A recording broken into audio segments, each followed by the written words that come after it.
In the stillness of night, when the world grows quiet and your mind begins to settle, there exists a space where ancient wisdom meets modern restlessness. Tonight, we journey together through teachings that have transformed countless lives across centuries, teachings that whisper a profound truth. You are already enough, exactly as you are in this moment. The Buddha once said that suffering arises not from our circumstances, but from our endless pursuit of what we believe should be, rather than accepting what is. This journey begins with a simple breath, an acknowledgement that perfection itself is the greatest illusion we chase. There was once a young potter named Kenji, who lived in a mountain village in ancient Japan. He devoted himself entirely to creating the perfect tea bowl, spending years mastering his craft. Each morning before dawn, he would sit at his wheel, his hands covered in clay, his mind consumed with visions of flawless symmetry, unblemished glaze, and proportions that would make the tea masters weep with joy. He studied under the greatest potters, travelled to distant kilns, and experimented with countless techniques. Yet every bowl he created fell short of his vision. Some had slight irregularities in the rim, others displayed minor variations in colour, still others lacked that indefinable quality he sought but could never name. Years passed, and Kenji's frustration grew into despair. His workshop overflowed with hundreds of bowls, each one rejected, each one a testament to his perceived failure. Visitors would admire his work, praising the beauty and craftsmanship, but Kenji could only see flaws. He would point out imperfections invisible to others, explaining why each piece was unworthy. His teacher, an elderly master potter named Hiroshi, watched this suffering with patient concern. One autumn evening, as golden light filtered through the workshop windows, Master Hiroshi invited Kenji to join him for tea. The master prepared the ceremony with unhurried grace, using one of Kenji's rejected bowls. As they sat in silence, Kenji noticed something extraordinary. The bowl his master had chosen possessed a slight asymmetry, a crack that had been repaired with gold lacquer using the ancient technique of kintsugi. The golden seams caught the fading light, transforming what Kenji had considered a failure into something luminous and profound. Master Hiroshi held the bowl gently, his weathered hands cradling it with reverence. "This bowl," the master said softly, "tells a story that perfection never could. It has lived, broken, and been made whole again. Its beauty lies not in flawlessness, but in its authentic journey. When you pursue perfection, you pursue something that exists only in your mind, never in reality. The universe itself is imperfect, constantly changing, flowing between creation and dissolution.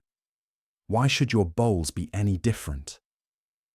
Kenji felt something shift within him, a tightness beginning to release.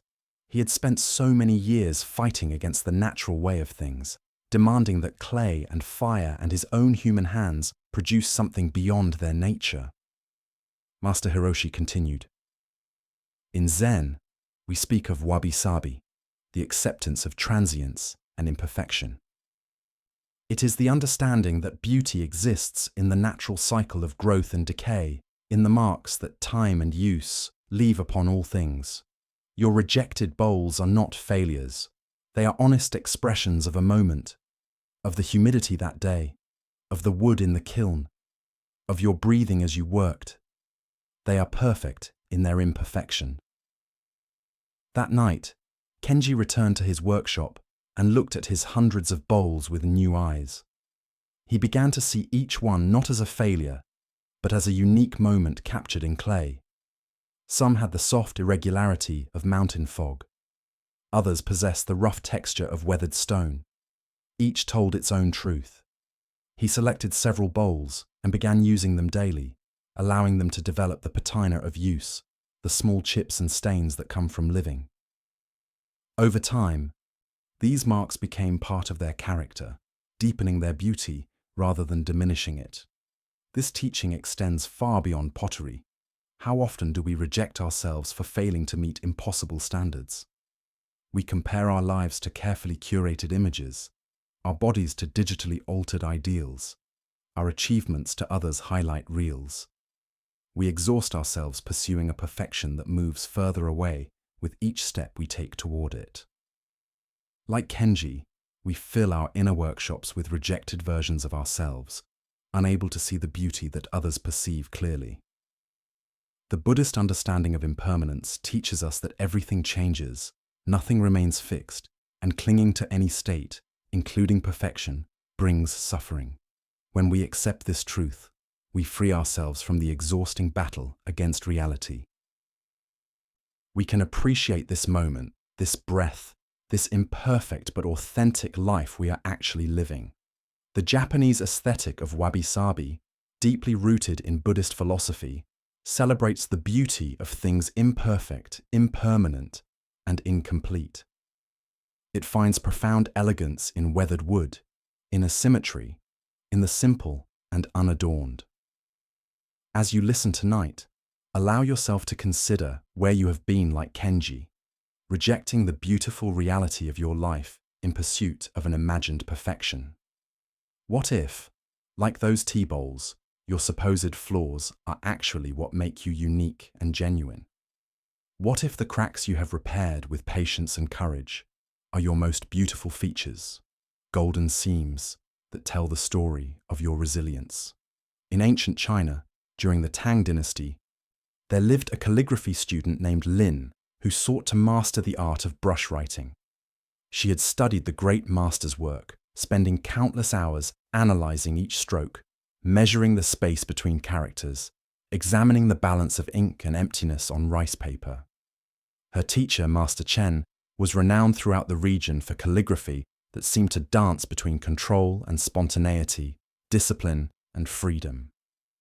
Lin desperately wanted to achieve this same quality, but her own work felt rigid and lifeless despite its technical precision.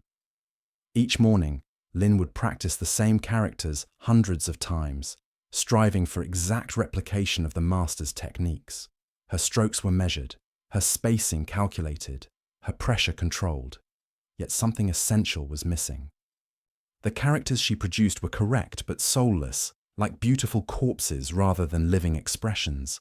Other students, whose techniques were less refined, somehow produced work that breathed with vitality. This paradox tormented Lin. How could less skill produce more beauty? One day, Master Chen invited Lin to accompany him on a walk through the countryside. They followed a path beside a river, watching the water flow around rocks, creating patterns that were both random and inevitable. The master stopped near a grove of bamboo where wind moved through the stalks, creating shadows that danced across the path. "Watch the bamboo," Master Chen said. "See how it bends with the wind, never resisting, never trying to stand perfectly straight against the force that moves it. Yet it does not break. It responds authentically to each moment, to each gust and calm." They walked further, coming to a field where a farmer was planting rice. The farmer's movements were efficient but not rigid, rhythmic but not mechanical. He worked with the mud, the weather, the particular needs of each seedling. "Now watch the farmer," the master continued. "He knows the techniques of planting, but he does not think about them. His body understands the work, and his mind is free. If he tried to make each movement perfect, to place each seedling at exactly the same depth and spacing, he would exhaust himself, and the rice would suffer from his rigid attention." Lin began to understand, but the lesson needed to go deeper. Back at the studio, Master Chen prepared ink and paper. "I want you to write," he instructed, "but not to write well. I want you to write badly. Make mistakes. Let the brush move incorrectly. Abandon everything you have learned about proper technique." Lin was confused and resistant. How could making mistakes lead to mastery? But she trusted her teacher and attempted to follow his instruction. At first, her training was too strong. Even when trying to write badly, her muscle memory produced technically correct strokes. Master Chen laughed gently. "You cannot even write badly because you are still trying. Let me show you something." He took up his brush, dipped it in ink, and then did something shocking. He closed his eyes and wrote a complete poem, never looking at the paper. When he finished and opened his eyes, the characters were wildly varied in size and placement. Some strokes were too heavy, others too light. The spacing was irregular, the alignment crooked, yet the overall effect was breathtaking. The calligraphy pulsed with life and energy. It captured something essential about the poem's meaning that perfect technique could never convey. When I stopped trying to control every detail, Master Chen explained, when I surrendered to the moment and trusted my years of practice to work through me without conscious interference, the true art emerged.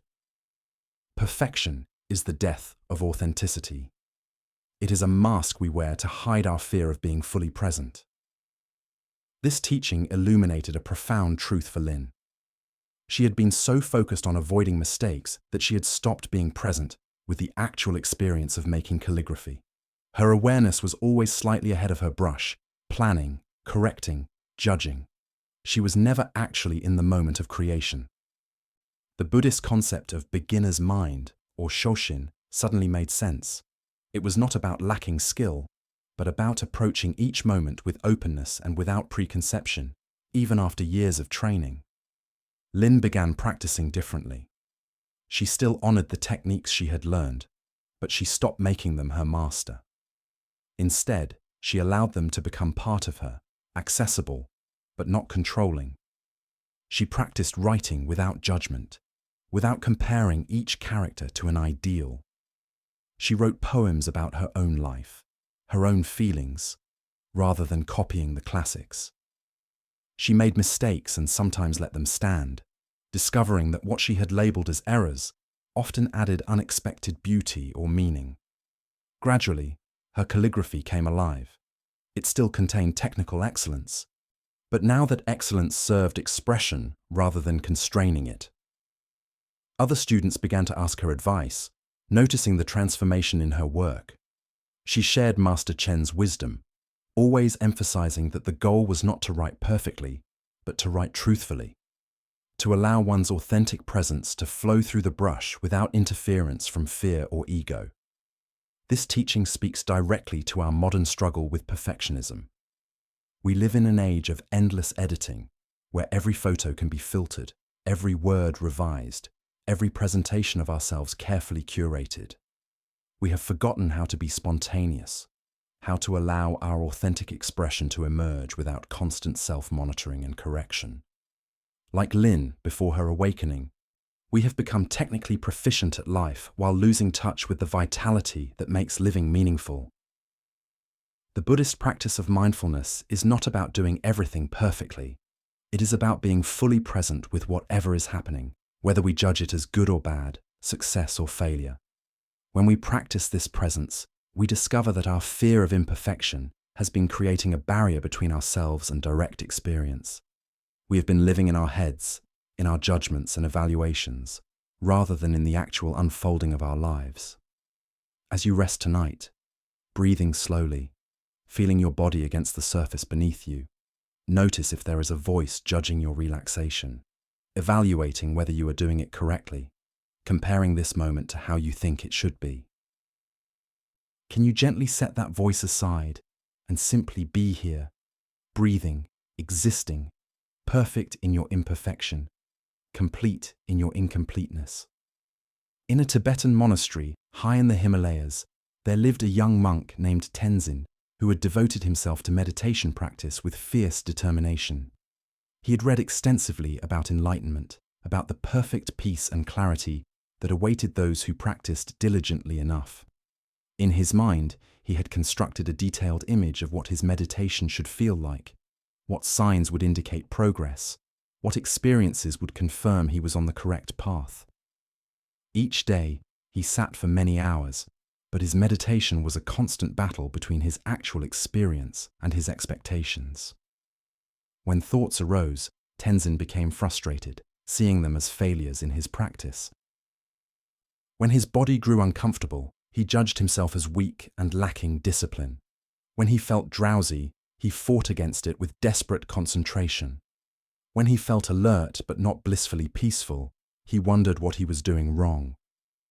His meditation had become an exhausting exercise in self-criticism, each session another opportunity to fall short of his imagined ideal. His teacher, an elderly lama named Rinpoche Dorje, had watched this struggle with compassionate concern. One winter evening, after the monastery had grown quiet, Rinpoche invited Tenzin to his simple quarters. A small butter lamp flickered on a low table, casting dancing shadows on the walls. The old lama prepared tea in silence, the ritual itself a meditation. When both held warm cups in their hands, Rinpoche finally spoke. "Tell me, Tenzin, what are you looking for in your meditation?" The question seemed so obvious that Tenzin answered quickly. "I seek enlightenment, Rinpoche. I seek the perfect peace and clarity that the texts describe. I want to achieve the state that the great masters have realized." The old lama sipped his tea slowly before responding. "And how will you know when you have found this perfection? What will it look like? What will it feel like?" Tenzin launched into a detailed description based on his extensive reading, describing various signs and experiences. Rinpoche listened patiently, nodding occasionally, his eyes twinkling with something that might have been amusement or compassion, or both. When Tenzin finally finished, the lama set down his cup and leaned forward slightly. "Everything you have described," Rinpoche said gently, "is a story, a mental construction, an idea about what enlightenment should be, and you are spending your meditation time comparing your actual experience to this idea, yes? You are like a person who refuses to enjoy the meal before them because they are too busy imagining a perfect meal they read about in a book. The meal you imagine may sound wonderful, but it will never nourish you. Only the actual food before you can do that." Tenzin felt a familiar defensiveness rising, but something in Rinpoche's kind gaze helped him soften. The Lama continued, "The Buddha did not teach us to achieve perfection. He taught us to see clearly what is actually here, right now. When you sit in meditation and thoughts arise, that is not a failure. That is the nature of mind. When your body experiences discomfort, that is not weakness. That is the nature of having a body. When drowsiness comes, that is not a flaw in your practice. That is the nature of being human, with human rhythms and needs." The old teacher reached over and gently touched the butter lamp, causing the flame to flicker wildly. "See how the flame dances? It is never perfectly still, never exactly the same from one moment to the next. Yet we do not say the flame is failing to be a proper flame. It is simply being what a flame is, responding to the air, to the quality of the butter, to invisible currents. Your mind is like this flame. It will never be perfectly still, perfectly controlled, perfectly anything, and that is not a problem to be solved. That is simply what you are working with." Rinpoche explained that the Tibetan Buddhist tradition speaks of two types of meditation, one focused on developing specific qualities or states, and another called simply resting in natural awareness. "You have been trying to force your experience into a predetermined shape," he said. "But true meditation is more about allowing what is already here to be seen clearly, without the overlay of judgment and expectation. It is about befriending your actual experience rather than fighting against it." That night, Tenzin sat for meditation with a different intention. Instead of trying to achieve a perfect meditative state, he simply allowed himself to notice what was actually happening. Thoughts arose, and instead of fighting them or judging himself, he simply noticed, thinking is happening. His shoulder ached, and instead of pushing through with grim determination, he simply noticed, discomfort is present. A memory surfaced, and instead of forcing it away, he simply noticed, remembering is occurring. Something remarkable happened. Without the constant battle against his experience, without the exhausting effort to make his meditation match his ideal, there was suddenly space. The thoughts didn't go away, but they no longer seemed so solid or problematic. The discomfort didn't disappear, but it no longer defined his entire experience. He began to notice moments of ease, of natural clarity, of simple presence that had always been there but had been obscured by his striving. Over the following weeks and months, Tenzin's relationship with practice transformed completely. He still sat daily, still worked with traditional techniques, but he had stopped using meditation as a way to judge himself. Instead, it became a kind laboratory for understanding the nature of his own mind, with all its quirks and patterns and humanity. He discovered that the peace he had been seeking was not something he needed to create or achieve. It was already present underneath his agitation, accessible whenever he stopped fighting against what was. This understanding aligned with a core Buddhist teaching, that our true nature is already complete, already whole, already peaceful. We do not need to become something we are not. We need only to recognize what we already are beneath the layers of conditioning, judgment, and striving. The great Zen master Dogen wrote that practice and enlightenment are one, not separate stages, but a single reality. We do not practice to achieve enlightenment in the future. Practice itself, when done with acceptance and presence, is the expression of enlightenment. For those of us who do not live in monasteries, this teaching has profound implications. We approach so many areas of our lives the way Tenzin initially approached meditation, with rigid expectations, constant self-judgment, and a belief that our current experience is somehow inadequate. We think we will be happy when we achieve certain goals, when we fix our flaws, when we finally become the person we believe we should be. Meanwhile, actual life is happening right now, in this imperfect, messy, ever-changing moment. What if you approached your life the way Tenzin learned to approach meditation? What if, instead of constantly evaluating whether you measure up to some imagined ideal, you simply noticed what is actually happening? What if you befriended your actual experience rather than fighting against it? This does not mean passive acceptance of harmful situations or abandoning growth and change. It means releasing the exhausting battle against the fundamental nature of being human, which includes imperfection, change, vulnerability, and mortality. In medieval Korea, there was a temple famous for its garden, considered one of the most beautiful in all the land. Monks and nobles would travel great distances to walk among its carefully arranged rocks, admire its raked gravel patterns, and meditate beside its tranquil pond. The garden master, a monk named Sunim Jin, had spent decades perfecting every detail, ensuring that each stone, each plant, each sightline reflected aesthetic perfection and spiritual harmony. He was known for his exacting standards and his ability to see the slightest imperfection. One spring, a severe storm swept through the region, bringing violent winds and torrential rain. When the storm finally passed, Sunim Jin emerged to find his beloved garden devastated. The carefully raked gravel patterns were scattered and eroded. Several large rocks had shifted from their precisely calculated positions. An ancient cherry tree, positioned to create the perfect frame for viewing the morning sun, had been partially uprooted and now leaned at a wild angle. Branches and debris covered the meticulously maintained paths. Sunim Jin stood in the ruined garden, and for a long moment, something interesting happened within him. He expected to feel devastated, to immediately begin planning the enormous restoration work that lay ahead. Instead, he felt a strange stillness, an unexpected openness. He walked slowly through the transformed space, seeing it as if for the first time. The shifted rocks created new relationships, new conversations between stone and space. The scattered gravel, no longer in perfect patterns, caught the morning light in ways he had never noticed. The leaning cherry tree, which should have seemed wrong, actually created a compelling tension, a sense of dynamic movement frozen in time. He spent the entire day simply walking, looking, sitting in different spots, allowing this new version of the garden to reveal itself to him. By evening, he had made a decision that shocked the other monks. He would not restore the garden to its previous perfection. Instead, he would work with what the storm had created, enhancing and refining this new arrangement rather than erasing it.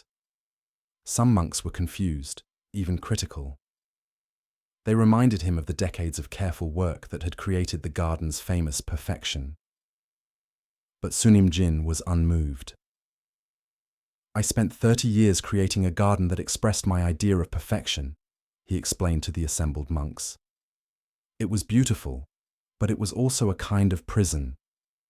I was constantly vigilant against any change, any element that might disturb my carefully constructed vision.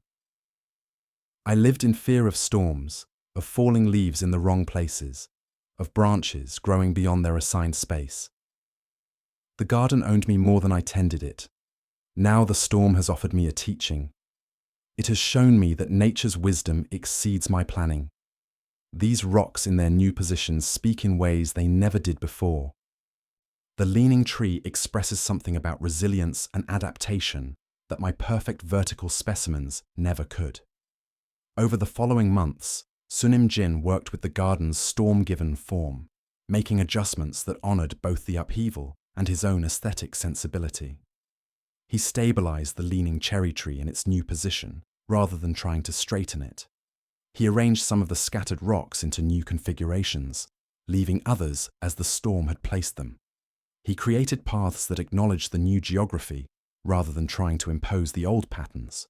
Gradually, a different kind of beauty emerged, one that incorporated imperfection, change, and the unexpected as essential elements rather than flaws to be eliminated. Word of the transformed garden spread, and even more visitors came than before. Many found the new garden more moving than the old one had been. They felt it spoke to something in their own lives, acknowledged the reality of disruption and change that everyone faces. The leaning cherry tree became especially beloved, a symbol of persistence and adaptability.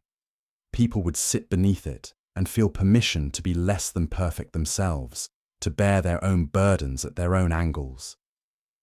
Years later, a young monk asked Sunim Jin which version of the garden had been better, the perfect one he had created, or the imperfect one the storm had helped shape. The old garden master smiled and said, "The garden I tried to make perfect was beautiful but dead, frozen in my controlling vision. This garden is beautiful and alive, still changing, still surprising me, still teaching me. I thought I was the master of the garden, but I was really its prisoner. The storm did not destroy my work. It freed me from my attachment to perfection." This story carries profound wisdom about control and surrender, about our relationship with plans and outcomes. We spend so much energy trying to arrange our lives into perfect configurations, investing enormous effort in creating exactly the right circumstances, the ideal conditions, the perfect setup for happiness. Then life, like Sunim Jin's storm, comes along and disrupts everything. Loss happens. Illness happens. Relationships change unexpectedly. Career plans fall apart. Our carefully constructed lives are transformed by forces beyond our control. In these moments, we have a choice similar to the one Sunim Jin faced. We can exhaust ourselves trying to restore what was, fighting against the new reality, viewing any deviation from our perfect plan as a disaster, or we can take a breath, look around at what actually is, and discover what possibilities the disruption has revealed. This does not mean being happy about loss, or pretending that painful changes are somehow good. It means not adding unnecessary suffering on top of inevitable pain, by insisting that reality should be different than it is. The Buddhist concept of non-attachment is often misunderstood as not caring about anything. True non-attachment is actually caring deeply while holding outcomes loosely, engaging fully while accepting that we cannot control results. Sunim Jin loved his garden passionately both before and after the storm. The difference was that his attachment to a specific version of perfection had been replaced by an openness to what the garden was becoming. He moved from trying to control nature to collaborating with it. In your own life, where have storms disrupted your perfect plans? Where have you been exhausting yourself trying to restore what was, rather than discovering what is trying to emerge? The leaning cherry tree in your life, the thing that seems wrong because it does not match your vision, might actually be the most interesting and meaningful element if you could see it with fresh eyes. What if your imperfect life, with all its unexpected turns and unwanted changes, is actually more beautiful and authentic than the perfect life you imagined? As you drift towards sleep tonight, you can release the burden of keeping everything perfectly arranged. You can let the day's small disruptions and imperfections be what they are, neither disasters nor personal failures. Just the natural texture of being alive in an unpredictable world. Tomorrow will bring its own weather, its own small storms and unexpected sunshine. And you do not need to control any of it perfectly. You need only to show up and respond with as much wisdom and compassion as you can find in each moment. In ancient India, during the time when the Buddha walked the earth, there was a wealthy merchant named Ananda who had achieved everything his society considered success. He owned trading companies that spanned multiple regions, lived in a magnificent home, wore fine clothes, and was respected throughout his community. Yet despite all this, he felt a persistent dissatisfaction, a sense that something essential was missing. He had heard of the Buddha's teachings and decided to seek an audience, hoping to find the missing piece that would complete his perfect life. When Ananda finally met the Buddha, he immediately began listing his accomplishments and asking what else he should acquire or achieve to find lasting happiness. The Buddha listened patiently to this recitation of successes, then asked a simple question. Ananda, tell me about your breathing right now. The merchant was confused by this seemingly irrelevant question, but he paused and noticed his breath. It is quick and shallow, he reported. Why is your breath quick and shallow? The Buddha asked. Ananda had to think about this. I suppose because I am anxious, even excited, hoping you will give me the secret to perfect happiness. The Buddha smiled gently. Your breath reveals a truth your words tried to hide, even as you list your accomplishments. Even as you present yourself as successful, your body expresses anxiety and incompleteness. You are here seeking perfection, seeking the final achievement that will allow you to rest and be satisfied. But tell me, after each success you have had, how long did the satisfaction last before you began seeking the next thing? Ananda reflected honestly. Not long. Sometimes only days or hours before I started thinking about the next goal, the next acquisition, the next achievement. The Buddha nodded. This is the nature of seeking happiness through external perfection. It is like drinking salt water when you are thirsty. Each drink creates more thirst rather than quenching it. You will never achieve enough, acquire enough, or perfect enough to satisfy the craving, because the craving itself is the problem, not the solution. This was not what Ananda wanted to hear. He had come seeking advice on how to complete his perfect life, and instead, he was being told that his entire approach was flawed. But surely, Ananda protested, there is some state, some achievement, some way of being that is correct, that represents the end of the journey. The Buddha shook his head slowly. You are still thinking in terms of perfection, of arriving at a final destination. But life is not a destination to reach. It is a process to engage with. You ask me for the secret to perfect happiness, but there is no such thing. There is only this moment, and the choice of how you meet it. The Buddha continued, look at your breathing now.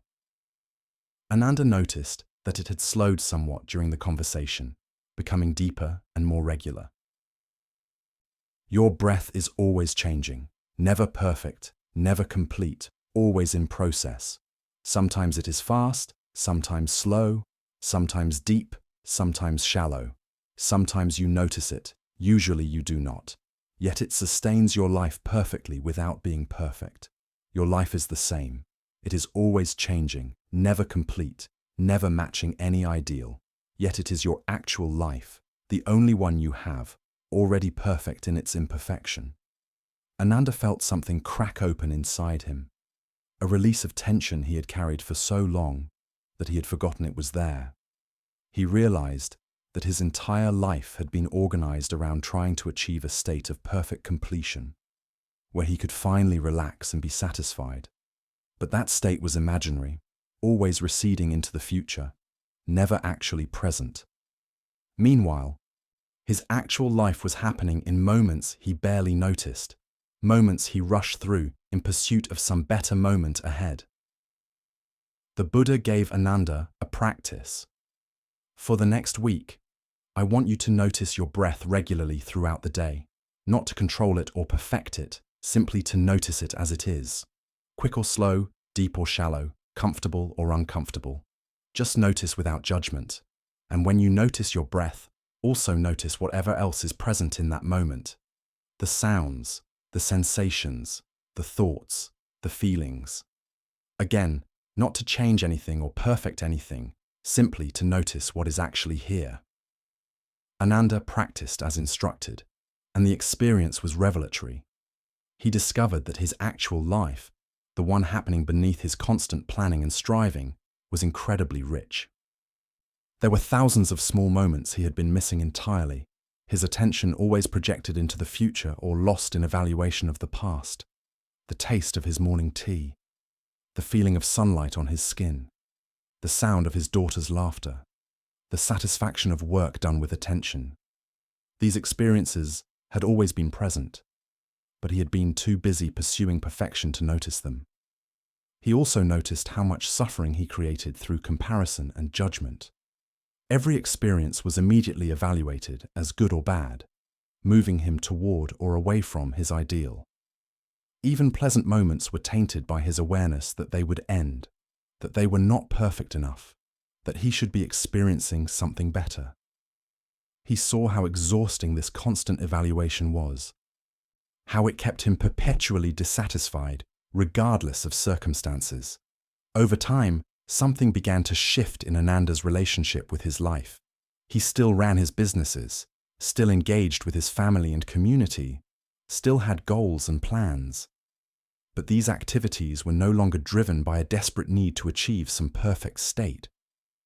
They became expressions of his engagement with life, rather than attempts to escape inadequacy.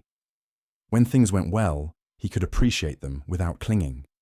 When things went poorly, he could learn from them without self-condemnation. He discovered a kind of peace that was not dependent on perfect circumstances, a satisfaction that came from showing up fully to whatever was happening rather than always wishing for something else. Years later, Ananda himself became a teacher, sharing what he had learned with others who suffered from the same perfectionism that had once tormented him. He would often tell them, "I spent decades trying to create a perfect life, and I was miserable despite my success. Now I have an imperfect life, full of challenges and changes and things beyond my control, and I am at peace. The difference is not in my circumstances. The difference is that I stopped fighting against the fundamental nature of reality." This teaching addresses one of the core delusions of our age, that happiness comes from achieving perfect circumstances. We are surrounded by messages suggesting that if we just had the right body, the right job, the right relationship, the right house, the right life, then we would finally be happy. This belief drives enormous industries and creates enormous suffering. Like Ananda before his awakening, we exhaust ourselves in pursuit of a perfection that does not exist, meanwhile, missing the imperfect but real life that is already here.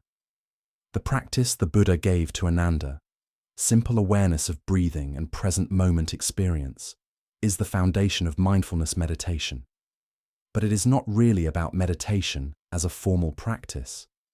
It is about remembering to actually live your life instead of constantly evaluating it, planning it, and comparing it to some ideal. Your breath, happening right now, is not perfect. Your life, happening right now, is not perfect. And both are completely adequate, completely enough, already whole in their incompleteness. In a monastery in northern Thailand, there lived a monk named Bhikkhu Som who had developed a reputation for his rigorous practice and scholarly understanding of Buddhist texts. He could recite countless sutras from memory, had mastered complex philosophical arguments, and maintained a meditation practice that impressed even senior monks with its discipline and duration.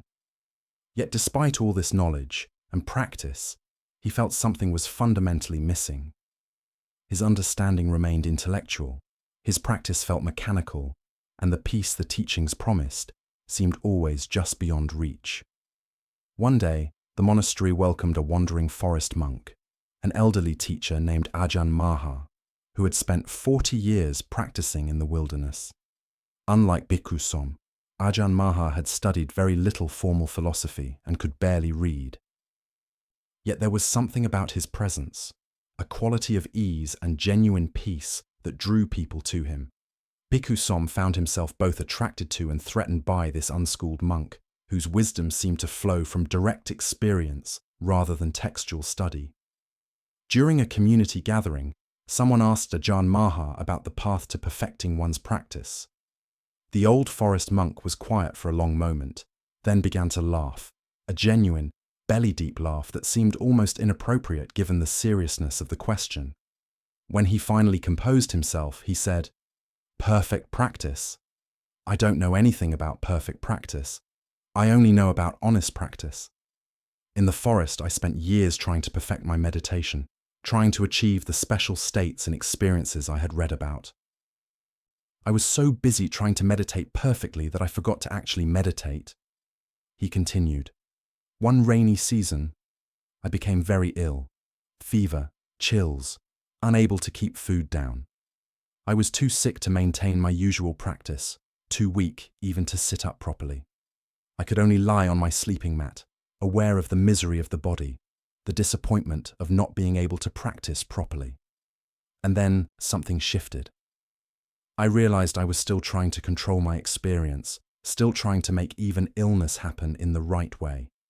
So I stopped. I just let myself be sick, be weak, be imperfect. And in that surrender, I understood something I had missed in 20 years of perfect practice." Bhikkhu Som leaned forward, intensely interested. "What did you understand?"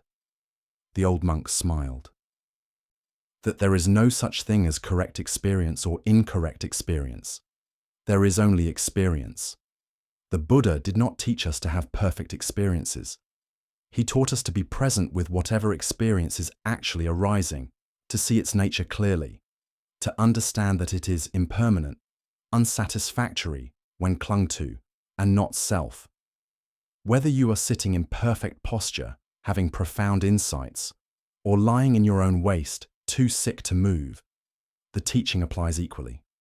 The content of your experience is not what matters. Your relationship to that content is everything." This teaching shook something loose in Bhikkhu Som. He had been so focused on achieving special states, on perfecting his practice, on having the right experiences and avoiding the wrong ones. He had been treating Buddhism as a performance art, where the goal was to execute the techniques flawlessly. But Ajahn Maha was pointing to something much more radical, that the practice is not about controlling your experience, but about clearly seeing whatever experience arises without preference, without judgment about whether it is spiritual enough or advanced enough or correct enough. After the gathering, Bhikkhu Som sought out Ajahn Maha privately. "I have been practicing for many years," he confessed. "But hearing you speak, I realize I have been approaching it all wrong. I have been trying to use the Dharma to perfect myself, to become a better, more spiritual version of me. But this is just another form of ego, isn't it? Just another way of rejecting what I am and seeking something else." The old monk nodded slowly. The ego is very clever. It can even turn spiritual practice into a project of self-improvement, another way to seek perfection and feel superior. But true Dharma practice is about seeing through the illusion of a separate self that needs to be perfected. When you really see that there is no solid, permanent self to improve, then the whole project of perfection collapses. What remains is just this: breathing, sensations, awareness, phenomena arising and passing. Nothing to perfect, because there is no one to be perfect. This conversation marked a turning point for Bhikkhu Som. He began approaching his practice with less ambition and more honesty.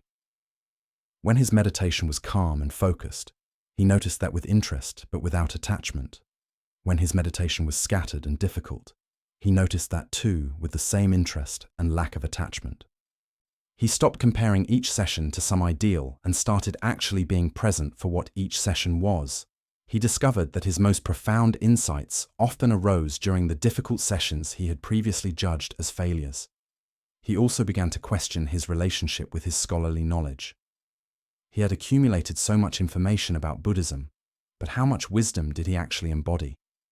He could recite teachings about non-attachment, but was he attached to his identity as a learned monk? He could explain the concept of beginner's mind, but did he actually approach his life with openness and curiosity? He realized that his knowledge had become a kind of armor, protecting him from the vulnerability of not knowing, of being imperfect, of being a genuine beginner on a genuine journey. Gradually, Bhikkhu Som's reputation in the monastery changed. He became known not for his scholarly brilliance or rigorous practice, but for his genuineness and his ability to meet others where they were. Young monks found him approachable, no longer intimidating. He could admit when he didn't know something, could acknowledge his own struggles and doubts. Paradoxically, by releasing his attachment to being perfect, he became a better teacher and practitioner than he had ever been when pursuing perfection. The distinction Ajahn Maha made between perfect practice and honest practice is crucial for understanding spiritual life, but it also applies far beyond formal meditation or religious contexts.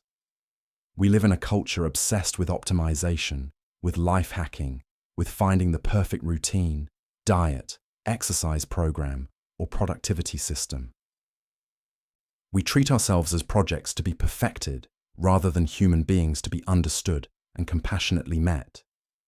We accumulate information about how we should be living while often remaining disconnected from how we are actually living. Honest practice, whether in meditation or in daily life, means showing up to reality as it is rather than as we wish it to be. It means acknowledging our actual thoughts, feelings, struggles, and limitations rather than trying to present a perfected image to others or ourselves. It means doing the best we can with what we have in each moment, while accepting that our best will vary greatly depending on circumstances, energy, health, and countless other factors beyond our control. When Bhikkhu Som stopped trying to meditate perfectly and started meditating honestly, his practice came alive. The same transformation is available to you in whatever you are doing. When you stop trying to live perfectly and start living honestly, engaging authentically with your actual experience rather than your idea of what your experience should be, life itself comes alive. The gap between who you are and who you think you should be begins to close not because you have perfected yourself, but because you have stopped rejecting yourself. In feudal Japan, there was a renowned swordsman named Musashi who had never lost a duel. His technique was flawless, his speed legendary, his tactical mind unmatched. Warriors would travel from distant provinces, hoping to study with him, to learn the secrets of his perfection. Yet Musashi carried a private burden that none of his students suspected. The more perfectly he performed, the more pressure he felt to maintain that perfection. A single loss would destroy the reputation he had spent decades building. Each victory, rather than bringing satisfaction, only raised the stakes for the next encounter. One autumn, Musashi received an invitation to visit a small Zen temple in the mountains, sent by the head monk who had once been his childhood friend. Seeking a brief respite from the constant pressure of his reputation, Musashi accepted. The temple was modest, home to only a handful of monks living simple lives of practice and manual labor. His old friend, now called Roshi Takeshi, greeted him with genuine warmth, seemingly unimpressed by Musashi's fame. During his stay, Musashi observed the monks going about their daily routines. He noticed that they did everything with care and attention. But nothing was done perfectly. The garden showed the marks of amateur tending. The calligraphy in the meditation hall was competent, but not masterful. The meals were simple and sometimes slightly burnt or under-seasoned. Yet there was an ease to the monastery, a quality of contentment that contrasted sharply with the tense perfection Musashi maintained in his own life. One evening, Musashi confessed his hidden struggle to Roshi Takeshi. "I have achieved everything I set out to achieve. I am recognized as the greatest swordsman of my generation. Yet I feel like a prisoner of my own success.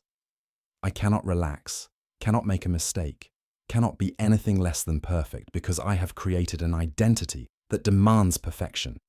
How do you maintain peace while being mediocre?" He immediately regretted the last phrase, but his friend only laughed. "Mediocre? Perhaps, or perhaps we are excellent at being ourselves, at living within our actual capabilities, rather than constantly straining to exceed them. Tell me, Musashi, when did you last experience the joy of learning, the freedom of being a beginner, the relief of not knowing? You have become so invested in maintaining perfection that you have stopped growing. You have trapped yourself at the peak you reached."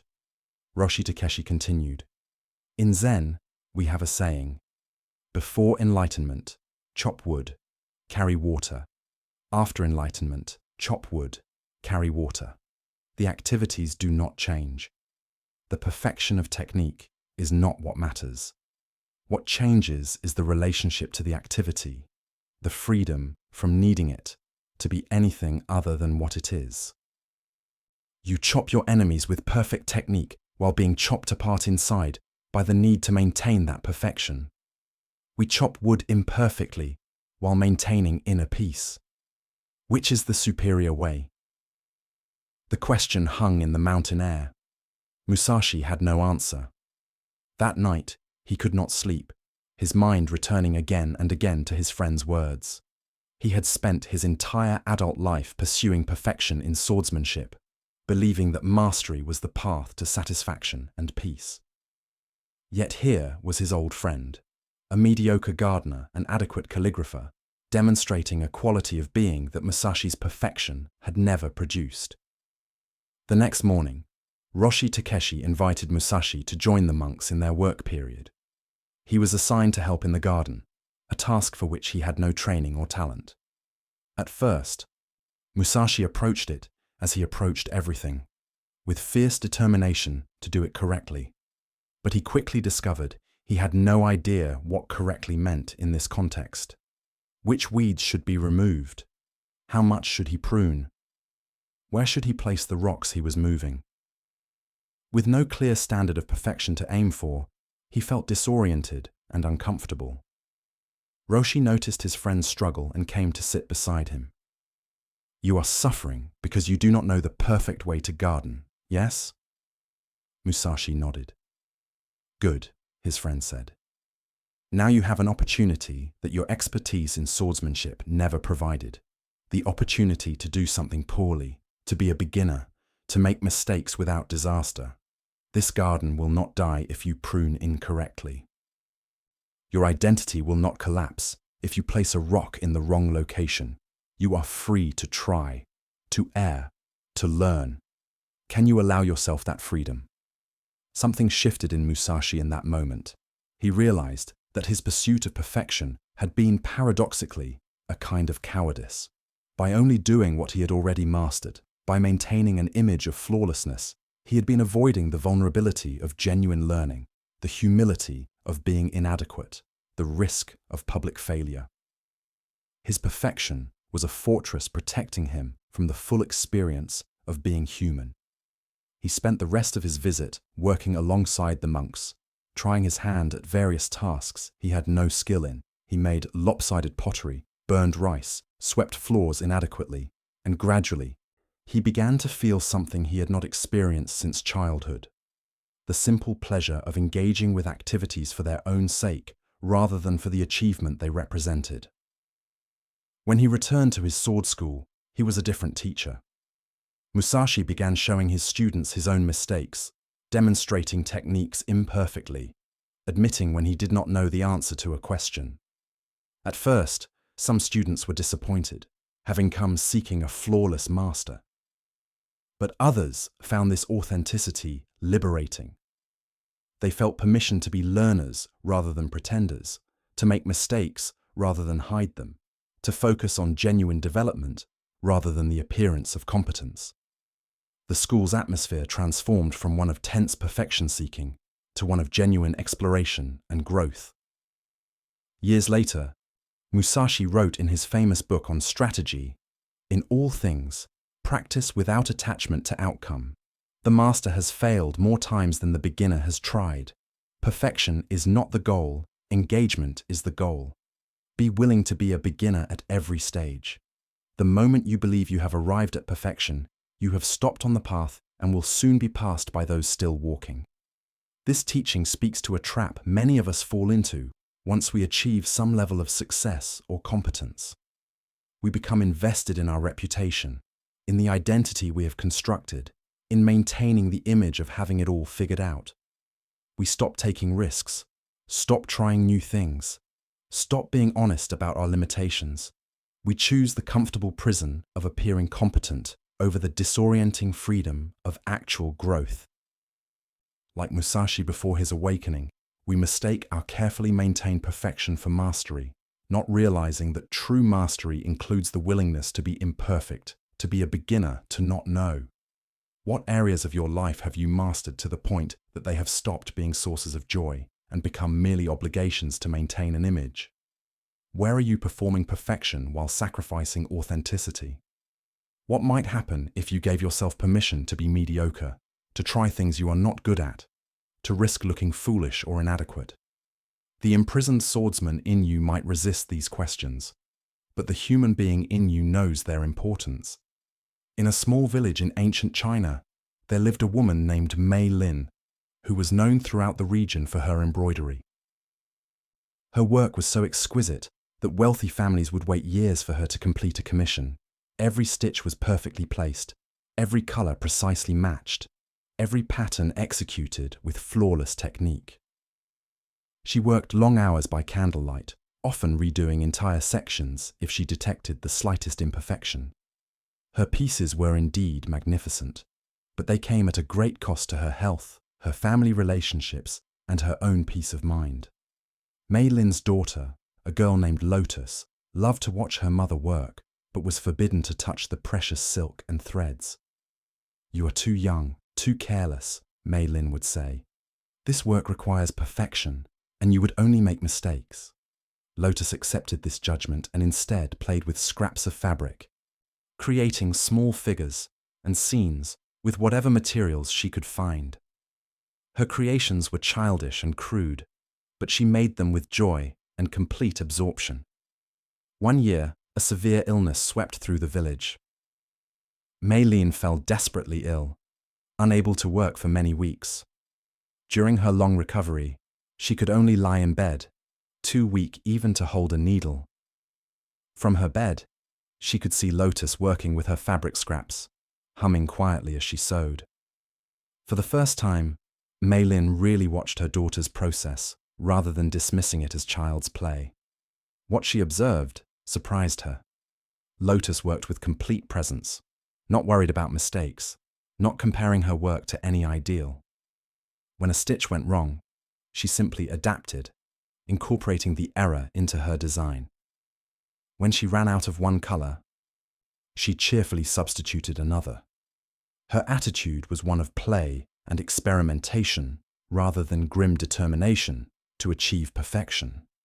And remarkably, despite the technical flaws, Lotus's little fabric scenes had a vitality and charm that moved something in Mei Lin's heart.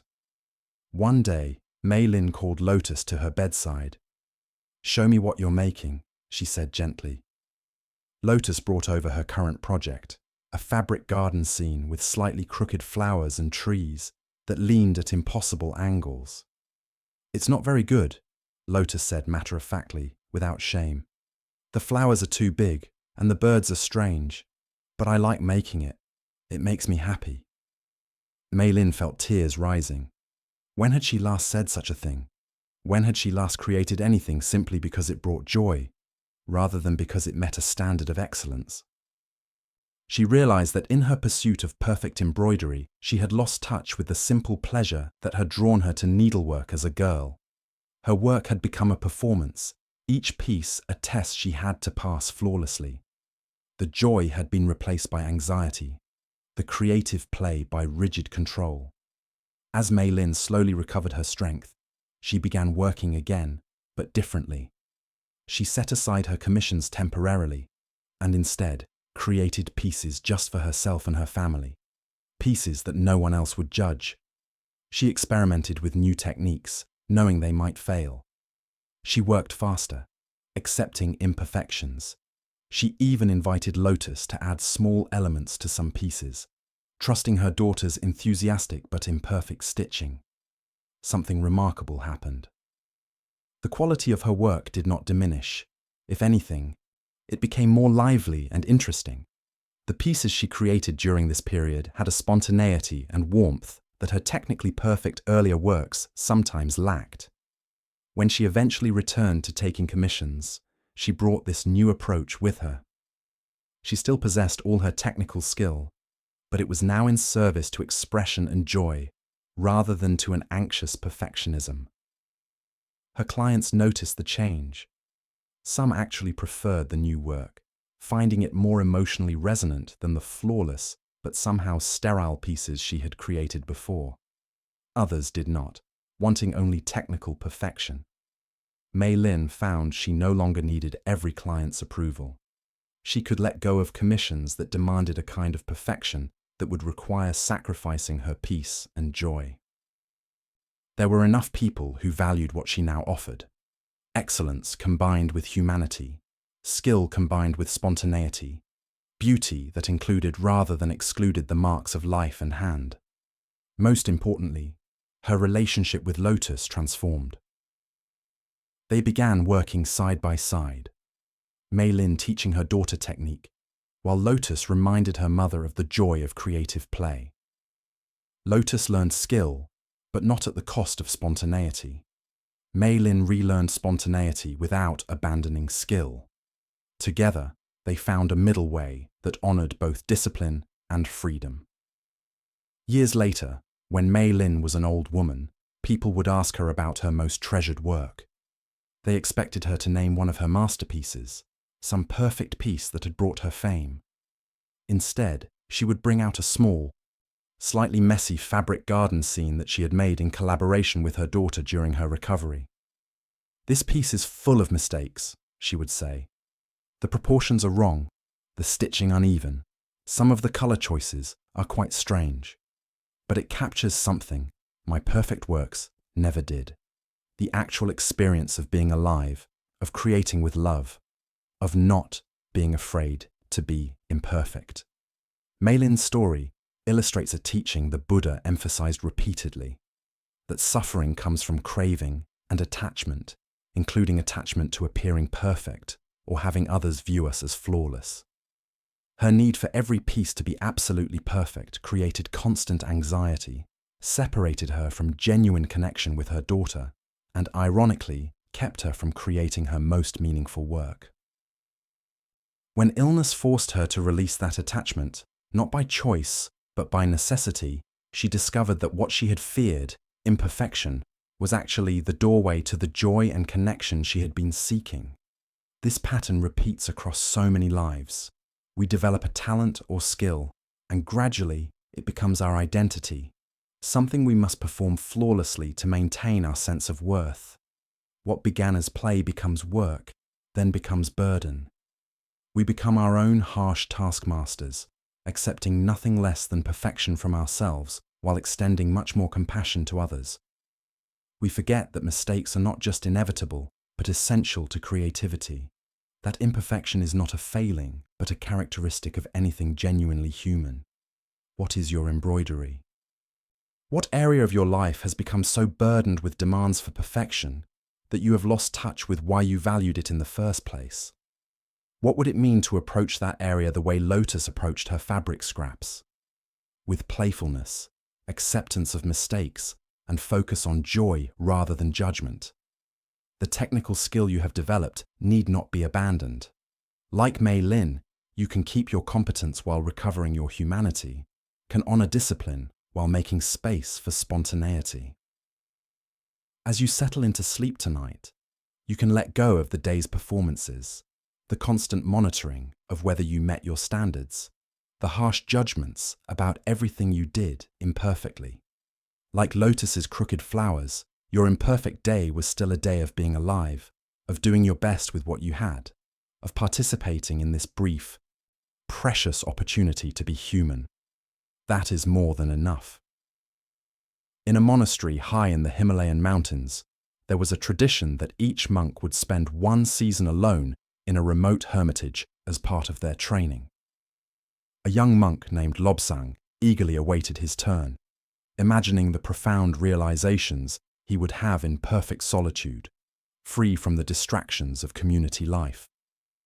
He had read accounts of great practitioners who had achieved enlightenment during such retreats, and he was determined that his own time would be similarly transformative. He prepared meticulously, studying the practices he would do, planning his daily schedule down to the hour, envisioning the perfect retreat. When his time finally came, Lobsang arrived at the small stone hermitage with high expectations and detailed plans. The first few days went reasonably well. He followed his schedule, completed his meditation sessions, and felt he was making good progress. But by the end of the first week, things began to unravel. His meditation was not producing the profound states he had read about. His mind seemed more distracted than ever. His body ached from the long hours of sitting, and perhaps worst of all, he felt bored, restless, and lonely. This was not at all the transcendent experience he had imagined. As the weeks progressed, Lobsang's struggle intensified. He tried harder, sitting for even longer periods, adding more practices, sleeping less. But the harder he pushed, the worse he felt. His meditation became a battle, his retreat a test he was failing. He began to berate himself constantly. What was wrong with him that he could not achieve what other practitioners had achieved? Why was his mind so defective? Why was his spiritual capacity so inadequate? He felt like a fraud, unworthy of his robes, unable to accomplish even this basic task properly. One particularly difficult morning, Lobsang sat down for meditation, feeling utterly defeated. He had been in the hermitage for 6 weeks and felt he had made no progress whatsoever. In fact, he seemed to be going backward, more anxious and unsettled than when he had arrived. As he sat there, tormenting himself with these thoughts, something unexpected happened. He simply ran out of energy for the struggle. He was too exhausted to maintain the effort of trying to meditate perfectly, too tired to sustain his self-criticism. In that moment of surrender, he just sat there, making no effort at all. And in that unexpected stillness, with no agenda and no expectations, something obvious became clear. The struggle itself was the problem. He had been treating meditation as a performance, his retreat as an exam, his own mind as an enemy to be conquered. He had been so focused on achieving a perfect retreat that he had not actually been present for the retreat he was having. All his effort had been aimed at escaping his actual experience in favor of some imagined ideal experience. No wonder he was exhausted and miserable. Lobsang sat with this recognition, feeling the truth of it settle into his understanding. He saw how he had been creating his own suffering through his relentless demands for perfection, his constant comparison between what was and what he thought should be. The monastery, his teachers, the tradition, none of them had placed these demands on him. He had created them himself, based on stories he had read and ideals he had constructed. He had been fighting against reality itself, insisting that his experience match his fantasy. From that day forward, Lobsang's retreat transformed completely. He let go of his rigid schedule and instead practiced in response to what each day brought. Sometimes he meditated for hours. Sometimes he only managed a few minutes before his mind or body needed rest. Sometimes he had periods of clarity and peace. Often he did not. He stopped judging each session as success or failure, and instead simply acknowledged what had happened. He began to notice the actual experience of being alone in the mountains, the sound of wind, the sight of snow on distant peaks, the taste of simple food. the feeling of his own presence in that small stone room. He discovered something that none of the texts had prepared him for, that the extraordinary is not separate from the ordinary, that the sacred is not different from the mundane. Enlightenment is not a special experience reserved for perfect practitioners. It is the clear seeing of what is actually here, stripped of the overlay of judgment and expectation and comparison. The wind blowing through the hermitage was not less holy than any profound meditative vision. The ache in his knees was not less worthy of attention than any blissful state. Everything that arose was simply what was arising, neither good nor bad, neither success nor failure, just the ongoing flow of experience. When Lobsang returned to the monastery at the season's end, his teacher immediately noticed a change. There was a settledness about him, a quality of ease that had been absent before. In their meeting, the teacher asked about the retreat, and Lobsang told the truth, that he had spent most of it struggling and failing to meditate properly, that he had not achieved any special states or profound realizations, that he had mostly just been uncomfortable and confused. But then he explained what had shifted when he stopped trying to have a perfect retreat and started being present for his actual retreat. The teacher smiled broadly. Now you are beginning to understand. The great practitioners whose stories you read, they also struggled, also doubted, also fell short of their own expectations. But those parts of their stories are less dramatic, so they are rarely recorded. What made them great was not that they had perfect experiences. It was that they brought awareness and acceptance to whatever experiences they had, pleasant or unpleasant, transcendent or mundane. You learned this the same way everyone learns it, by exhausting yourself in the pursuit of perfection, and then finally, having no other choice, surrendering to reality. The teacher continued, remember this teaching when you encounter future struggles. Remember that the goal is not to have perfect meditation, perfect understanding, perfect anything. The goal is to be genuinely present with your actual life, with all its imperfections and difficulties and ordinariness. This is much harder than achieving special states in meditation. Special states come and go, but learning to be present with what is actually here, that is the practice of a lifetime. Lobsang's experience in the hermitage speaks to a pattern many of us repeat in various forms. We approach significant opportunities, whether spiritual retreats, or new jobs or relationships, or creative projects, with idealized expectations. We imagine how things should go, what we should experience, what we should achieve. Then, when reality inevitably differs from our imagination, we interpret this gap as personal failure rather than recognizing that our imagination was the problem, not the reality. How much of your suffering comes from comparing your actual life to an imagined perfect life? How much energy do you expend trying to force your experience to match your expectations? And what might happen if, like Lobsang in his moment of exhausted surrender, you simply allowed your life to be what it is rather than fighting for it to be what you think it should be? This is not passive resignation. It is the radical acceptance that frees you to engage authentically with reality rather than with your fantasies about reality. In medieval Japan, there was a tea master named Sen who had devoted her entire life to perfecting the art of tea ceremony. Every gesture was practiced for years until it became effortless. Every element of the tea room, from the arrangement of flowers to the selection of utensils, was considered with exquisite care. Her ceremonies were famous for their precision and beauty, and students came from across the land to study with her. But Sen herself felt increasingly disconnected from the very tradition she had mastered. The ceremonies felt empty to her, performances she executed flawlessly, but without real presence or meaning. One year, a terrible fire swept through her town, destroying her tea house along with many of her treasured utensils, some of which had been in her family for generations. She stood in the ashes of her life's work, feeling a complex mixture of grief and, strangely, relief. The fire had destroyed not just her possessions, but also the burden of maintaining them, the pressure of living up to their historical significance, the weight of perfection they demanded. With nothing left but her knowledge and her body, Sen traveled to a small rural village where she had relatives. She arrived with almost nothing, wearing simple clothes, carrying no reputation. The villagers knew her only as someone's relative who had survived a fire, not as a famous tea master. A local woman named Yuki, learning that Sen knew something about tea, invited her to share a simple afternoon tea. Yuki's home was modest, her utensils ordinary, her knowledge of tea ceremony minimal.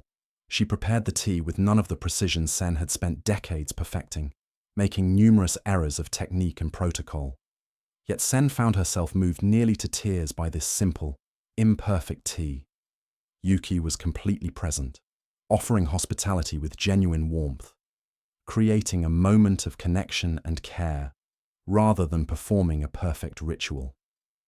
The tea was slightly bitter, the bowls were mismatched, the room was cluttered with the evidence of daily life.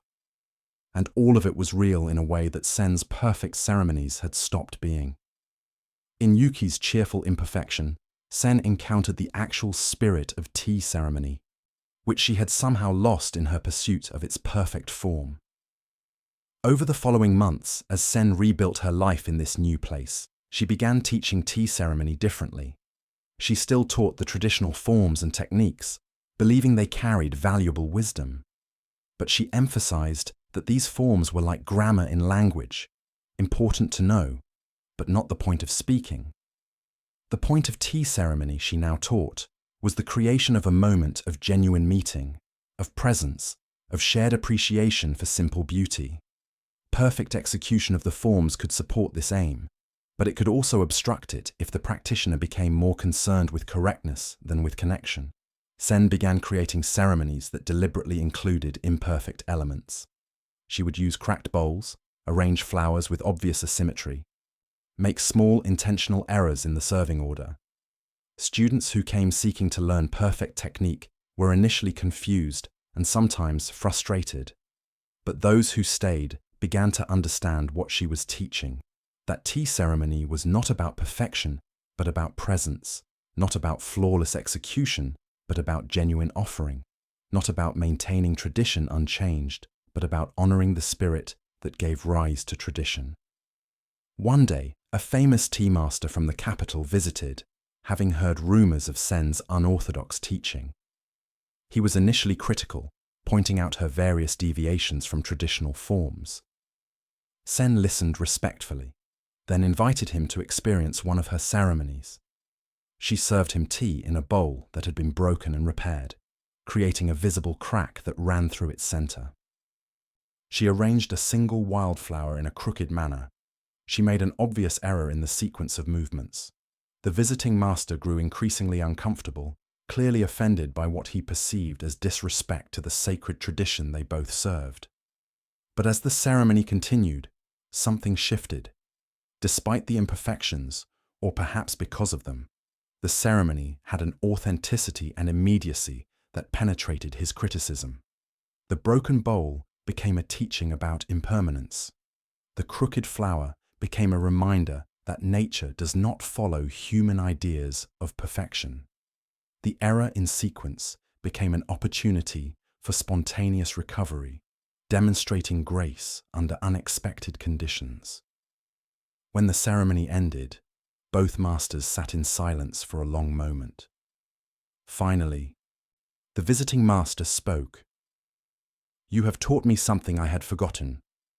I have been so concerned with preserving the tradition perfectly that I have preserved only its shell while losing its heart. You, by daring to break the forms, have accessed something essential that my perfect adherence had obscured." Sen bowed deeply. "The fire that destroyed my tea house was terrible and painful, but it freed me from the tyranny of perfection. Everything I lost was precious, but what I gained was more precious still. The permission to be imperfect, to be present, to be human rather than performing flawlessness." This teaching extends far beyond tea ceremony. In every domain, we face the choice between authentic engagement and perfect performance. In relationships, we can communicate authentically, with all the awkwardness and vulnerability that entails, Or we can present a carefully curated version of ourselves that seems more impressive but is less real. In work, we can bring our genuine interest and effort with their inevitable limitations, or we can exhaust ourselves trying to appear flawless. In creative pursuits, we can express what genuinely moves us, imperfectly, or we can produce technically proficient work that says nothing true. The Japanese aesthetic tradition includes a concept called wabi-sabi, which finds beauty in imperfection, impermanence, and incompleteness. A tea bowl is most beautiful after it has been used for decades, developing a patina of wear and the marks of many hands. A garden is most beautiful when it shows the passage of seasons, the weathering of stones, the gradual changes time brings. This aesthetic is deeply rooted in Buddhist understanding of impermanence and non-attachment. It is a direct counter to the impulse toward perfection that causes so much suffering. What traditions or practices or areas of skill in your own life have become burdens of perfection? Where have you been maintaining the form while losing the spirit? What might it mean to bring Zen's hard-won wisdom to those areas, honoring skill and tradition while releasing the demand for flawless execution? The broken bowl repaired with care is more beautiful than an unbroken one, precisely because it carries the truth of impermanence and the marks of a genuine history. As you drift towards sleep, you can release the day's performances, the countless small efforts to appear competent and in control. You can be like Zen after the fire, stripped of the need to maintain a perfect image, free to simply be present, human, imperfect, and authentic. In the morning, you will rebuild, but tonight you can rest in the spaciousness that comes when we stop trying to be perfect and accept being real. In ancient India, there was a wealthy landowner named Rajan who prided himself on being a generous and moral person. He gave regularly to beggars, supported the local temple, treated his workers fairly, and was known throughout his region as a man of virtue. Yet despite this, he felt a persistent sense of inadequacy. He would hear stories of saints and enlightened beings who had completely transcended selfishness and ego, and he would compare himself unfavorably to these paragons. His generosity, he felt, was never quite generous enough. His morality was never quite pure enough. His meditation practice was never quite sincere enough. He was always falling short of the perfect enlightened state he believed he should achieve. One day, a wandering Buddhist nun arrived in his area, and Rajan invited her to stay at his estate while she was in the region. The nun, whose name was Priya, had a reputation for profound realization and unconventional teaching methods. Rajan hoped that by hosting her and serving her well, he might receive teachings that would help him finally achieve the perfection he sought. During her stay, he was the perfect host, anticipating her every need, ensuring she had the finest accommodations and meals. After several days, Priya called Rajan to speak with her privately. "You have been a most attentive host," she began, "but I notice that you serve me with a quality of desperation, as if you are trying to earn something through your generosity. Tell me, why do you practice such giving?" Rajan answered honestly, "I want to become a better person, to transcend my selfishness, to achieve the perfect compassion of the enlightened beings, but no matter how much I give, how much I practice, I never feel I am good enough." Priya was silent for a moment, then asked, "When you give to beggars, what are you thinking?" Rajan reflected. "I am thinking that I should give, that it is my duty, that this action will help me progress spiritually."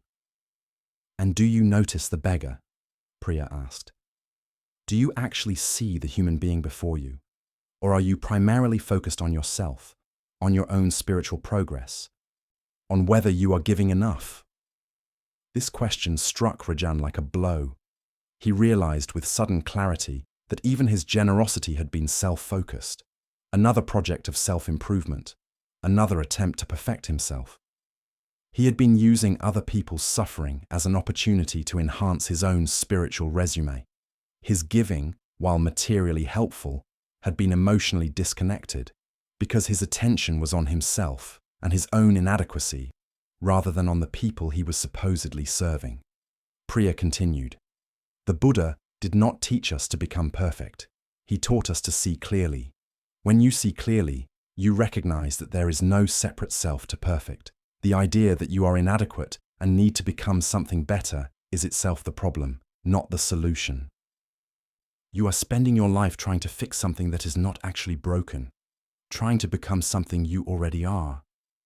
"But surely," Rajan protested, "there is a difference between ordinary beings like myself and enlightened beings. Surely they have achieved something I lack." Priya smiled. "The main difference is that enlightened beings have stopped believing in their inadequacy. They have seen through the illusion of a separate self that needs to be improved. Your true nature right now is not different from Buddha nature. You do not need to become it.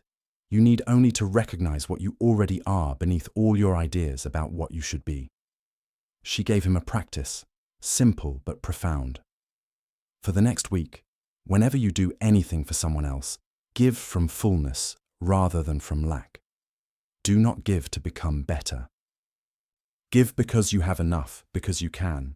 Notice the person you are helping as an actual human being, not as an opportunity for your own spiritual advancement.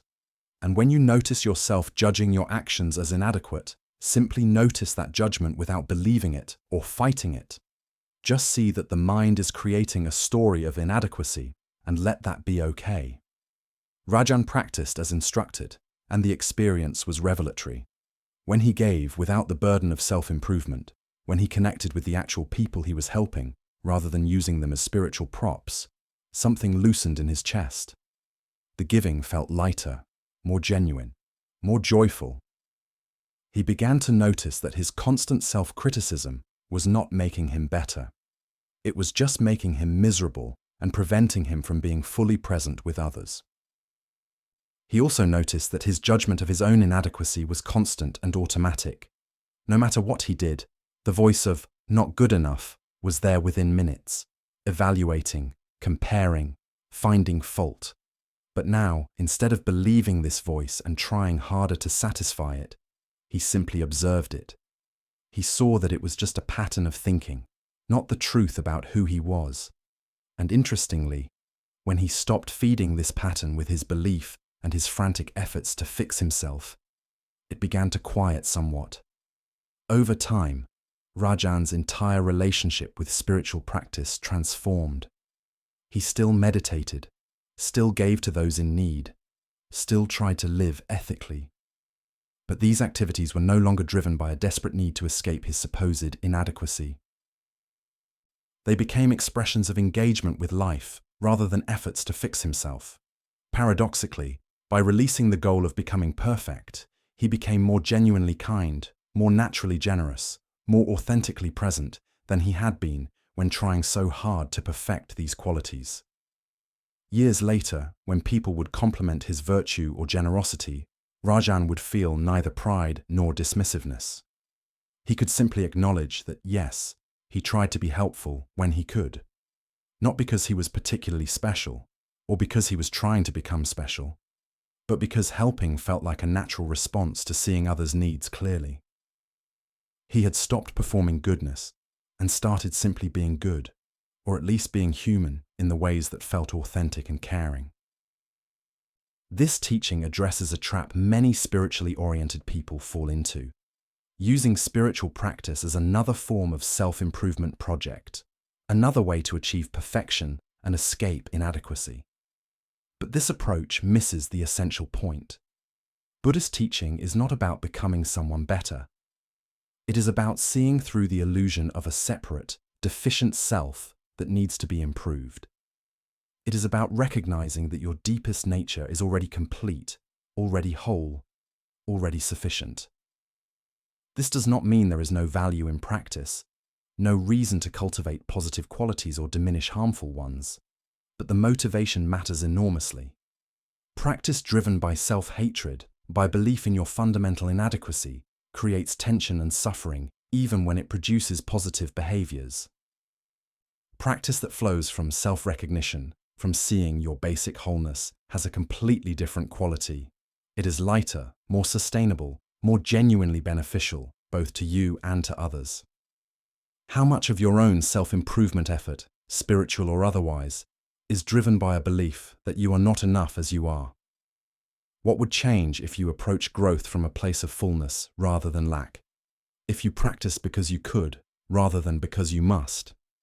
This shift from self-rejection to self-acceptance is not about becoming complacent or abandoning growth. It is about ending the war against yourself and discovering that peace is not something you need to achieve, but something you can recognize as already present. In a monastery in medieval Korea, there lived a senior monk named Jisan, who was responsible for training younger monks in meditation practice. He had practiced diligently for 30 years and had a deep understanding of Buddhist philosophy and meditation techniques. However, he had developed an increasingly rigid approach to practice, insisting that his students follow traditional methods exactly, without any deviation or adaptation to individual circumstances. For Jisan, there was one correct way to practice, and any variation from this perfect standard was wrong and potentially dangerous to spiritual development. One winter, the monastery received a new student, a young man named Min, who had come from a background of severe trauma and mental health challenges. Min struggled enormously with the standard meditation practices that Jisan prescribed. When attempting to sit in silence and observe his mind, Min was overwhelmed by difficult emotions and disturbing thoughts. Instead of the peace that meditation was supposed to bring, he experienced panic and dissociation. He tried repeatedly to follow Jisan's instructions perfectly, believing that his difficulty was due to his own inadequacy. After several weeks of increasing distress, Min finally confessed his struggles to Jisan, hoping for guidance. But Jisan's response was stern and uncompromising. "You are not trying hard enough. These are standard practices that have worked for countless practitioners. If they are not working for you, it is because you are not doing them correctly. You must sit through the discomfort, face the difficult emotions, not run from them. This is the only way to progress." Min tried desperately to follow this advice, pushing himself to sit through increasingly painful meditation sessions. His mental health deteriorated rapidly. He began having severe anxiety attacks and became increasingly withdrawn. One night, in a state of crisis, he ran from the monastery into the snowy woods, intending to harm himself. Fortunately, he was found by another monk who brought him back safely. This incident shocked the entire community. The monastery's abbot, an elderly teacher named Sunim, called both Min and Jisan to meet with him. He listened carefully to both accounts, then turned to Jisan. "You prescribed the medicine of meditation as if it were one size fits all, without considering the particular condition of this student. You insisted on perfect application of the technique without wisdom about when and how to adapt it. Tell me, if a doctor prescribed a standard drug to a patient who was clearly having a severe adverse reaction, would we consider that good medicine?" Jisan was defensive. "But these are the traditional practices, passed down through generations. If we start changing them for every student who finds them difficult, we will dilute the teachings and lose their power." Sunim nodded slowly. "There is wisdom in respecting tradition, but there is also wisdom in recognizing that traditions arose to serve people, not the other way around. The Buddha himself taught different practices to different individuals based on their capacities, temperaments, and circumstances. He was like a skilled physician, adapting the medicine to the illness, not insisting that every patient receive exactly the same treatment." The abbot turned to Min.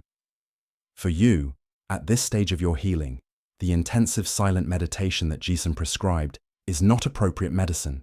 It is like giving strong food to someone whose digestion is still weak. You need different practices that can meet you where you are and help you gradually develop the capacity to work with difficult mind states." He prescribed for Min a program of walking meditation, chanting, physical work, and community connection, with only brief periods of silent sitting. Over the following months, Min's condition began to improve. The adapted practices allowed him to develop stability and some degree of calm without being overwhelmed. He built resources gradually that eventually enabled him to engage with more intensive practices, but only when he was ready, not according to some external standard of what practice should look like. For Jisan, this episode provoked a deep crisis. He had been so certain that his approach was correct, that perfect adherence to traditional forms was the only valid path. But he could no longer deny that his rigid insistence on perfection had nearly led to tragedy. He went through a period of doubt and questioning, wondering if his entire understanding of practice had been wrong. Sunim guided him gently through this process. "Your error," Sunim explained, "was not in valuing the traditional practices. It was in believing that perfect execution of these practices is more important than the well-being and actual progress of practitioners. You forgot that the practices are tools, not ends in themselves. A hammer is an excellent tool, but if you try to use it for every task, you will do much damage.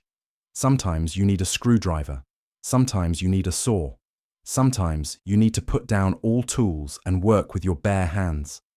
Sunim continued. This attachment to perfect practice is itself a form of ego, a kind of pride disguised as rigor. It is easier to insist everyone follow the same rules than to develop the wisdom to know when rules should be adapted.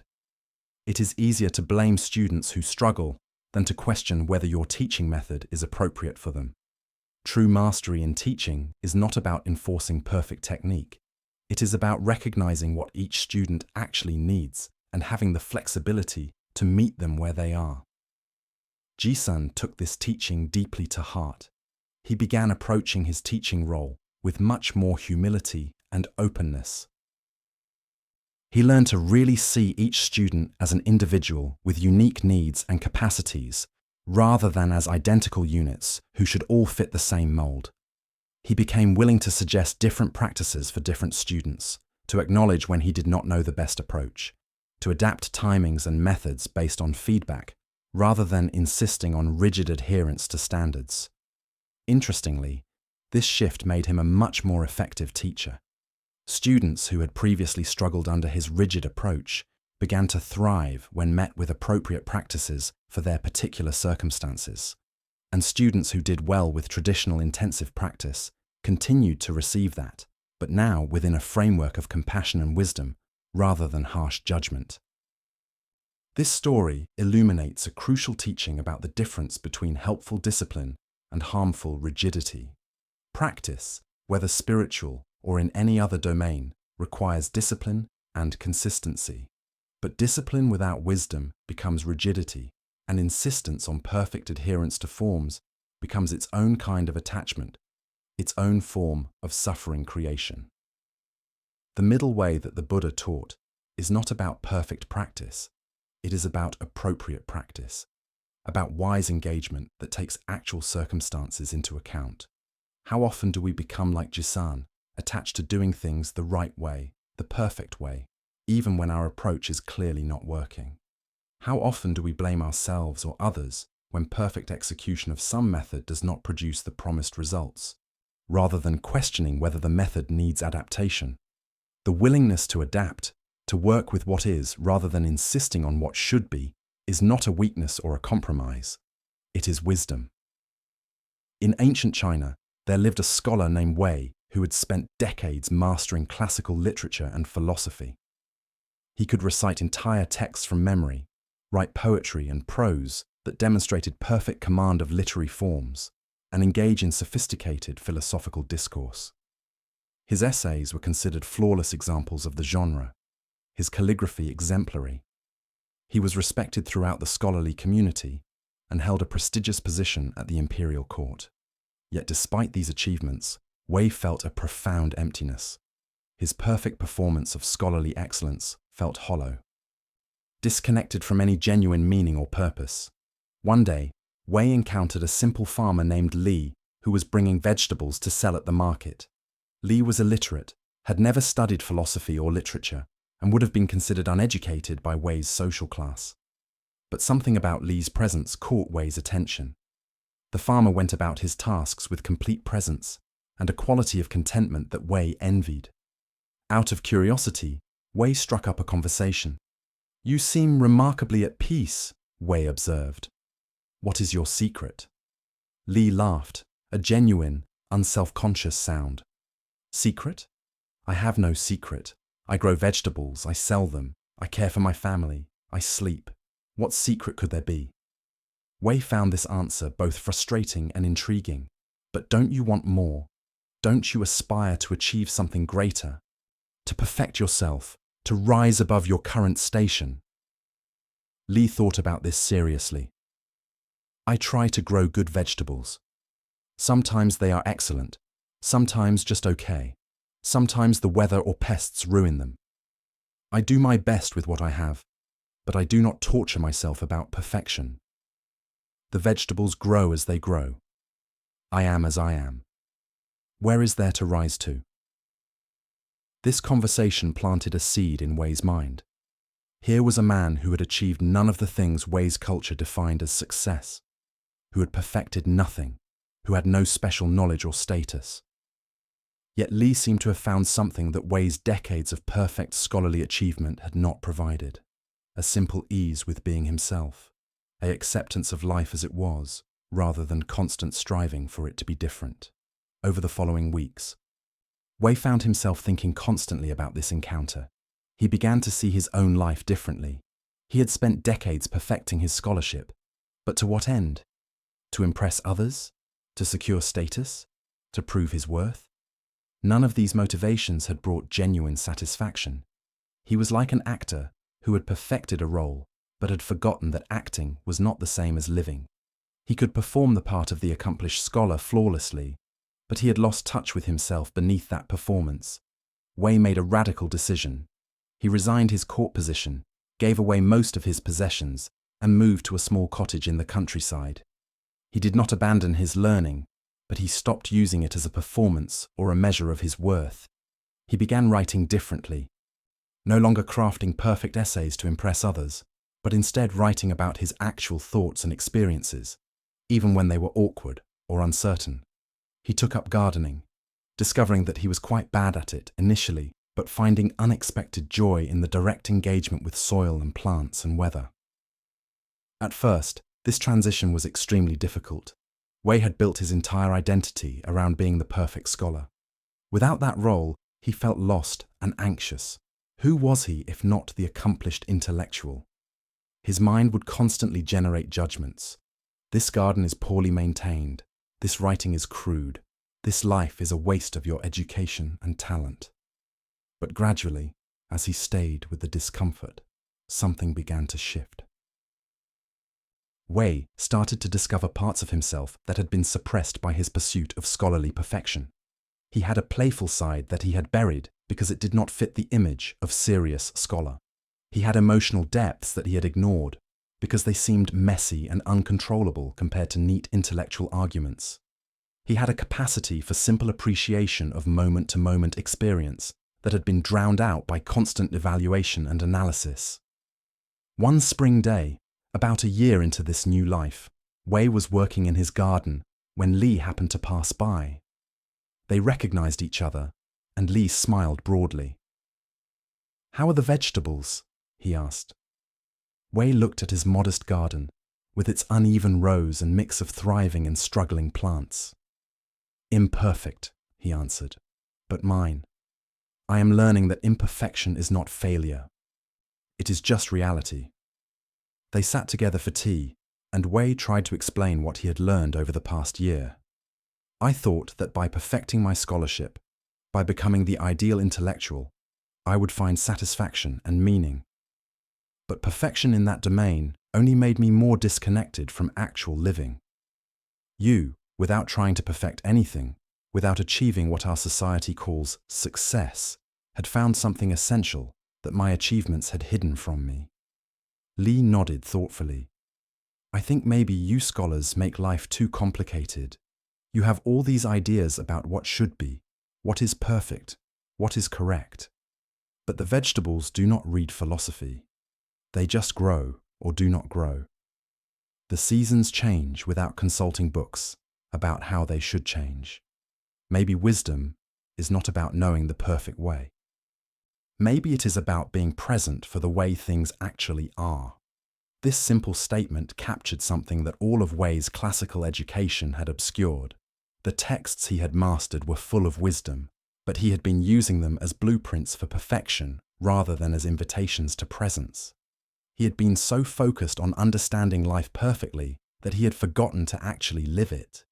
He had confused knowledge about wisdom with wisdom itself, the map with the territory, the description of awakening with actual awakening. Wei never returned to his former life of scholarly achievement.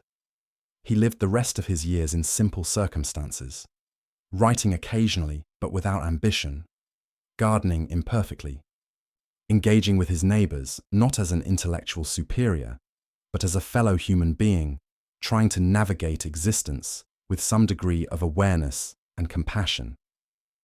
Some of his former colleagues thought he had wasted his talents. Others, who had also felt the emptiness of perfect performance without genuine meaning, were quietly inspired by his choice. Near the end of his life, a young scholar visited Wei, having heard stories about the brilliant intellectual who had given up everything to become a farmer. The visitor asked Wei what wisdom he had gained from his years of simple living. Wei thought for a long moment, then said, "I learned that perfection is not the goal. Presence is the goal. I learned that an imperfect life fully lived is superior to a perfect life observed from a distance. I learned that the vegetables Li grows with no knowledge of philosophy contain all the wisdom I sought in classical texts. The seasons change perfectly without trying to be perfect. The rain falls perfectly without seeking perfection. I am trying to live like that, doing what I do without the burden of needing to do it perfectly." This teaching speaks to a deep confusion in our current culture. We have unprecedented access to information about how to live optimally, how to achieve peak performance, how to perfect every aspect of our lives. We have advice about the perfect diet, the perfect exercise routine, the perfect career path, the perfect relationship, the perfect morning routine. Yet for all this information and all this pursuit of perfection, are we living better lives than those who came before us without access to this knowledge? Wei's journey suggests that the pursuit of perfection, even when apparently successful, can actually separate us from genuine living. When we are constantly evaluating our performance, comparing ourselves to ideals, trying to optimize every choice, we are living in our heads rather than in our actual experience. We are performing life rather than living it. The farmer Li, with no special knowledge or achievement, was living. The scholar Wei, despite all his perfected abilities, was performing. What areas of your life have become performances of perfection rather than expressions of genuine engagement? Where have you been trying so hard to do things correctly that you have lost touch with why you were doing them at all? And what might it feel like to approach those areas the way Li approached farming? Doing your best with what you have. Accepting that results will vary, not torturing yourself about perfection, simply showing up and engaging directly with what is actually before you. In a monastery in ancient Tibet, there was a tradition of creating intricate sand mandalas as a form of meditation practice.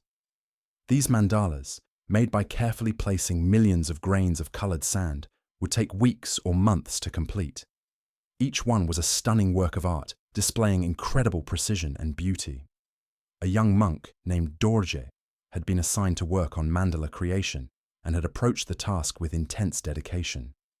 He wanted his mandalas to be absolutely perfect, worthy of the tradition, flawless in every detail. Dorje would spend hours on tiny sections, ensuring that each grain of sand was placed exactly right. If he noticed even the smallest imperfection, he would carefully remove that section and begin again. His mandalas were indeed beautiful, but they took far longer to complete than those of other monks, and the process caused him enormous stress. He could not enjoy the act of creation because he was constantly vigilant against any flaw, constantly anxious that his work might be somehow inadequate. The monastery's mandala master, an old monk named Rinpoche Sonam, had been watching Dorje's struggle with gentle concern. One day, he invited the young monk to assist him with a special mandala for an important ceremony.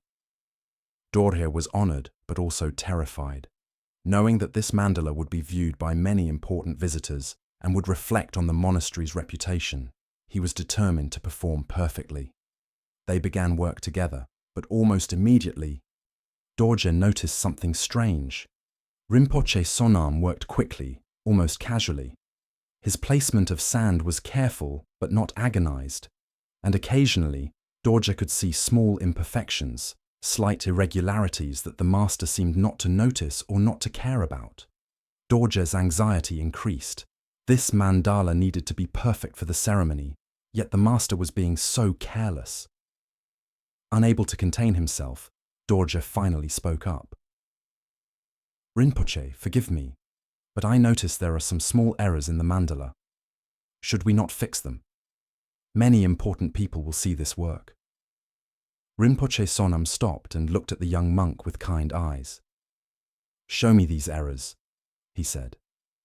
Dorje pointed out several tiny places where the pattern was slightly off, where colors were not quite uniform, where lines were not perfectly straight. The old master examined each place carefully, then nodded. "You have a good eye. You see clearly what is here. Now tell me, do these small imperfections prevent the mandala from serving its purpose?" Dorje was confused. I don't understand. What is its purpose?" Rinpoche Sonam smiled. "Ah, an excellent question. What do you think the purpose of a sand mandala is?" Dorje answered immediately, reciting what he had been taught. A mandala is a representation of the cosmos, a tool for meditation, a sacred object that embodies the perfection of enlightened consciousness. The old master nodded. "Yes, that is what the texts say, but I will tell you a deeper truth. The real purpose of creating a mandala is not the mandala itself. It is what happens in the creator's mind during the creation. The mandala is the teacher, and the lesson is impermanence and non-attachment." He gestured to the partially completed mandala. "We spend weeks or months creating this with great care, making it as beautiful as we can. And then, when it is complete, what do we do?" Dorje knew this part. "We sweep it away, destroying it in a ceremony that teaches about the impermanence of all things." "Exactly," Rinpoche confirmed. "We create beauty, knowing it will be destroyed. We work carefully on something we will intentionally unmake. If the point was to create a perfect permanent object, this practice would be madness.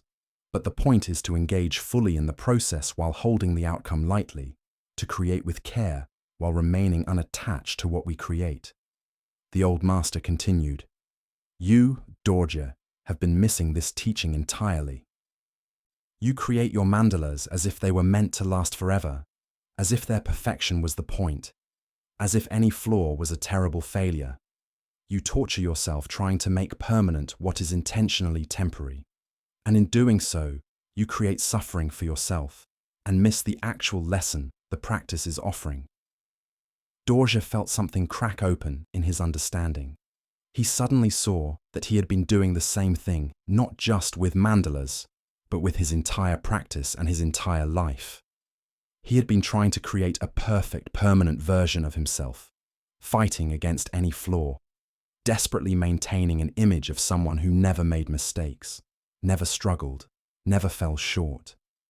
He had been treating his life as if it were meant to be perfect and permanent, when in truth it was temporary and ever-changing, just like the sand mandalas. "But Rinpoche," Dorje asked, "if perfection is not the goal, why do we try to make the mandalas beautiful? Why not just scatter the sand randomly?" The old master laughed. "Now you are thinking. This is an important question. We make them beautiful because we can, because creating beauty is a natural expression of caring attention.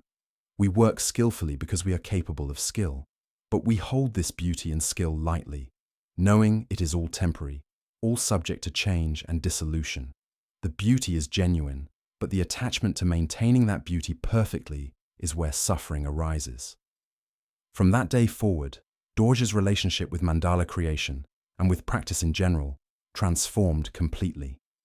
He still worked carefully, still honored the traditions, still created beautiful mandalas. But the quality of his engagement changed. He could enjoy the process itself rather than only worrying about the outcome. He could accept small imperfections without anxiety. And most importantly, when the time came to sweep away the completed mandala, he could do so without regret, having held its beauty fully while never clinging to it. Years later, Dorje himself became a mandala master, teaching younger monks. He always emphasized the teaching that Rinpoche Sonam had given him, that the mandala is complete only when it is swept away, that the perfection of the practice lies in its acceptance of imperfection and impermanence, that we create beauty knowing it will not last, because creating beauty is worthwhile, even when it is temporary, perhaps especially when it is temporary. This teaching of the sand mandala speaks directly to the heart of Buddhist wisdom about impermanence and non-attachment. Everything we create, everything we build, everything we are, is temporary. Nothing lasts. Nothing remains perfect. Everything is always in the process of changing, aging, breaking down, transforming. We can fight against this truth, exhausting ourselves trying to maintain perfection and permanence. Or we can accept it, engaging fully with the flow of creation and dissolution, making things beautiful not because they will last, but precisely because they will not. How much of your suffering comes from trying to make permanent what is inherently temporary? How much energy do you spend trying to perfect and maintain your body, your life circumstances, your relationships, your achievements, as if they could be frozen in an ideal state?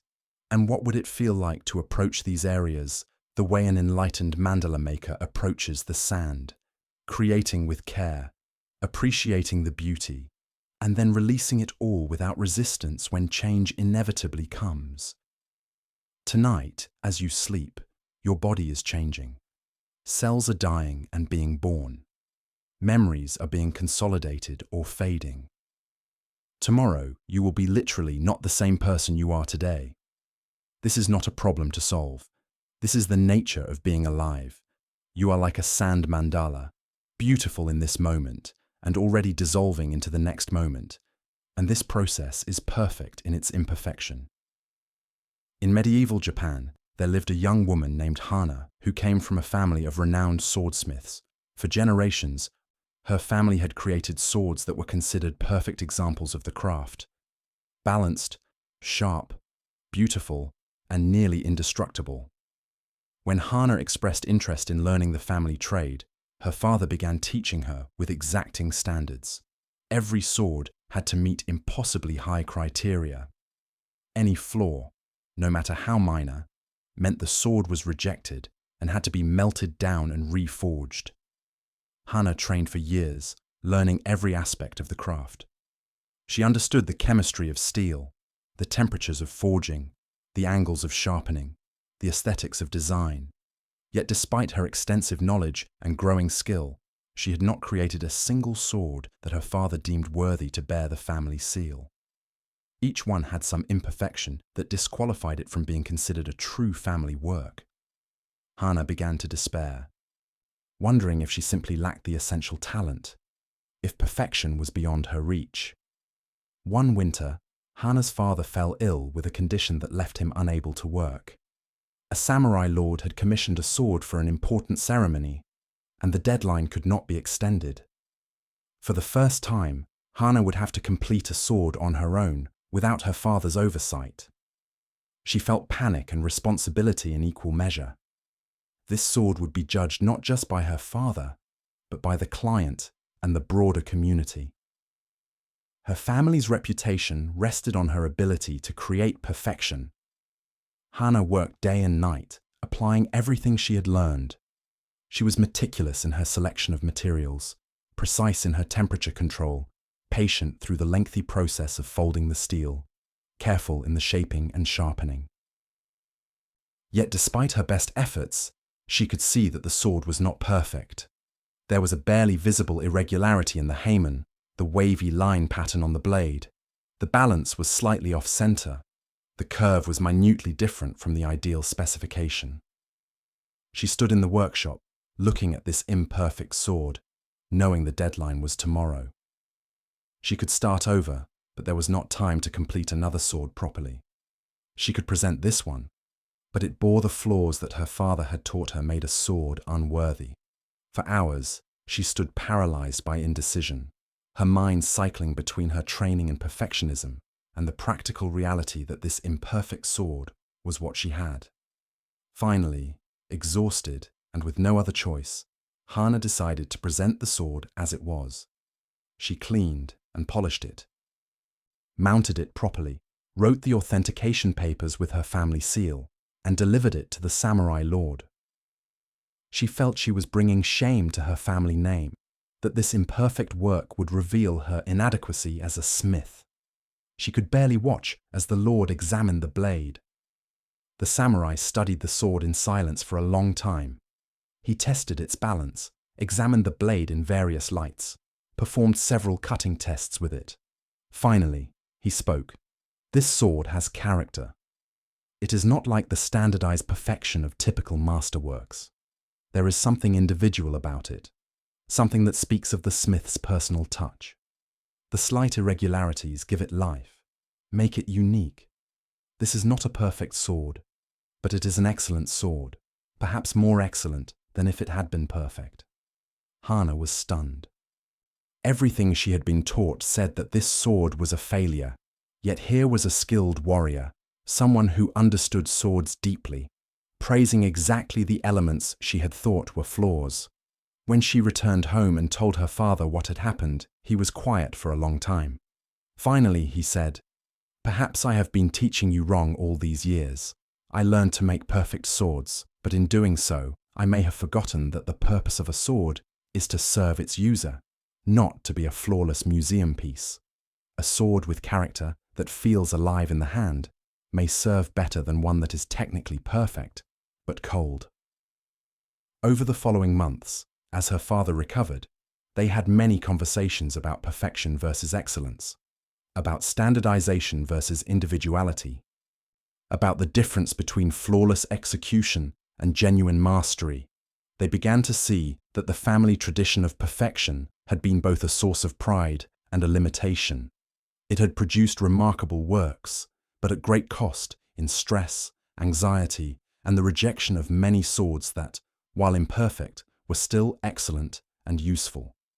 Together, they developed a new approach to their craft. They still honored the traditional techniques and aimed for high quality, but they stopped insisting on absolute perfection. They allowed their swords to have individual character, to bear the subtle marks of their making, to be recognizably human creations rather than idealized abstractions. Interestingly, this shift made their swords more sought after, not less. Warriors appreciated the uniqueness and the sense that each sword was a one-of-a-kind creation rather than a perfect replica of an ideal. Hana eventually became recognized as a master smith in her own right, but her mastery was different from her ancestors. She had learned that perfection and excellence are not the same thing.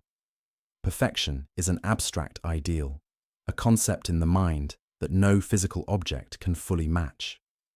Excellence is a quality that actual objects can possess, being well-made, fit for purpose, displaying skill and care, while still being imperfect. A perfect sword is an impossibility. An excellent sword can be created today, can serve its purpose beautifully, can have character and life to it. This distinction between perfection and excellence is crucial in understanding how to live without the tyranny of perfectionism. We can aim for excellence in our endeavors, bringing our skill and care to what we do, while releasing the demand for perfection. Excellence is achievable and satisfying. Perfection is neither achievable nor satisfying, because even when we get close to it, we are aware of how we have fallen short. What would it mean to pursue excellence rather than perfection in your own life? To do your work well, with attention and care, while accepting that it will inevitably bear the marks of your human limitations and the circumstances you are working within. To create things that have character and life rather than sterile flawlessness. This is not about lowering your standards. It is about making your standards realistic and human rather than abstract and impossible. Hana's first solo sword, the one she was ashamed of, the one she thought would disgrace her family name, turned out to be the beginning of her real mastery. Not because it was perfect, but because it was real, because it bore the authentic marks of her engagement with the process, because it had what the samurai called character. Your imperfect work, your imperfect life, your imperfect self also has character. The question is whether you can appreciate that character or whether you will keep fighting against it in pursuit of an impossible ideal. In ancient China, there lived a painter named Liang who had become famous for his landscape paintings. His work was technically brilliant, displaying perfect control of brush and ink, accurate representation of nature, and compositions that followed all the traditional aesthetic principles. His paintings were collected by wealthy patrons and praised by critics. Yet Liang himself felt increasingly dissatisfied. His paintings felt lifeless to him, correct but empty, perfect in form but lacking in spirit. One day, Liang heard of a reclusive painter named Wu who lived high in the mountains and painted in a completely unorthodox style. People described Wu's work as wild, unpredictable, sometimes barely recognizable as depicting anything specific. Critics dismissed it as amateurish and sloppy. But something in these descriptions intrigued Liang. He decided to make the difficult journey to Wu's mountain retreat. When Liang arrived and saw Wu's paintings for himself, he was shocked. They violated nearly every principle he had been taught. The brushwork was spontaneous, almost chaotic. The compositions were asymmetrical and unbalanced. The subjects were sometimes abstracted beyond recognition. By all the standards Liang had mastered, these paintings were failures. Yet they possessed something his own perfect works lacked: vitality, immediacy, a sense that they captured something essential about the experience of being alive in the natural world. Liang asked Wu about his approach to painting. The old mountain painter laughed. "Approach? I do not have an approach. I go into the mountains. I experience the mountain. I let the mountain enter me until there is no difference between the mountain and myself. Then I come to my paper, and the mountain paints itself through me. I do not try to make a perfect representation. I try to capture the feeling, the essence, the direct experience." "But what about technique?" Liang asked. "What about the principles of composition, the rules of brushwork, the traditional forms that create beautiful paintings?" Wu shrugged. "I know those things. I studied them as a young man. But they are like scaffolding, useful when building, but meant to be removed once the building is complete. If you leave the scaffolding in place forever, you cannot actually inhabit the building. You live in the structure that was only meant to be temporary support." He continued, "Your paintings that I have heard described, they sound like scaffolding that was never removed. All structure, all technique, all rules. But where is the life? Where is the direct experience of mountain, of mist, of stone, of wind? You have learned to paint perfectly, but have you learned to paint truthfully? These are not the same thing." Liang spent several weeks with Wu, learning or perhaps unlearning. Wu encouraged him to paint quickly, without deliberation, without planning, without the careful consideration that Liang had spent years perfecting. "Do not think about how to paint the pine tree," Wu would say. "Become the pine tree, then let your hand move." At first, this approach produced terrible results. Liang's paintings looked like crude sketches, incompetent and ugly. But Wu encouraged him to continue, to push past his trained perfectionism. Gradually, something began to shift. In moments when Liang forgot to judge what he was doing, when he stopped trying to make perfect paintings and simply allowed his experience to flow through his brush, something else emerged. These paintings were still technically imperfect, still violated many traditional principles, but they had energy and authenticity that his perfect works had lacked. They felt alive. When Liang eventually returned to his home and studio, he was a changed painter. He did not abandon his technical skills, but he stopped letting them dominate his work. He allowed himself to paint spontaneously, to make bold choices that violated rules, to pursue the feeling and essence of his subjects rather than perfect representation. Some of his long-time patrons were confused or disappointed by this new work. They had collected his paintings precisely because of their technical perfection, and now he was creating pieces that seemed almost rough or unfinished. But other people responded to the new work with enthusiasm. They felt something in these paintings that moved them, a vitality and presence that perfect technique alone could not provide. Young painters especially were inspired, seeing that it was possible to pursue genuine expression rather than just technical perfection. Liang's reputation evolved. He was no longer praised as a perfect technician, but as a genuine artist, someone who used skill in service of authentic expression rather than as an end in itself. Near the end of his life, Liang wrote a treatise on painting that became influential. In it, he made a distinction that captured what he had learned from Wu. There are two kinds of painting, he wrote. One uses technique to impress the viewer, to demonstrate mastery, to create objects that are admired for their perfection. The other uses technique to communicate experience, to share something true about what it feels like to be alive and aware in this world. The first kind of painting can be perfect. The second kind cannot be and should not be, because direct experience is always imperfect, always messy, always exceeding our ability to capture it completely. Which kind of painting is more valuable? That depends on what you value, perfection or truth. This teaching extends far beyond painting. In every creative endeavor, indeed in life itself, we face this choice between perfection and truth, between impressing others and expressing authentically, between following all the rules correctly and communicating something genuine, even if it breaks some rules. We are taught, usually from early childhood, to value the first path, color inside the lines. Follow the instructions. Do it the right way. Give the correct answer. Perform according to standards. These teachings are not inherently wrong. Learning technique, understanding principles, developing discipline, these have real value. But if we stop there, if we mistake mastery of technique for the goal itself, we end up like Liang before his mountain retreat, technically perfect, but spiritually empty. We become accomplished at performing life according to external standards, while losing touch with our own authentic experience and expression. What would change if you approached your life the way Wu approached painting? What if you stopped trying to create the perfect performance and instead tried to express what is genuinely true about your experience, even if that expression is messy, imperfect, and does not always follow the rules? This does not mean abandoning all discipline or skill.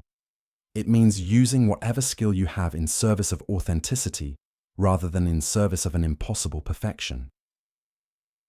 Your life is not meant to be a perfect painting admired by critics. It is meant to be a genuine expression of your unique experience of being alive. That expression will necessarily be imperfect because you are a finite human being trying to engage with an infinite and ever-changing reality. But that imperfect, authentic expression has value that no perfect performance can match. It is real. It is yours. It is enough. In a monastery in ancient Thailand, there was a tradition of creating beautiful flower offerings for the Buddha statues.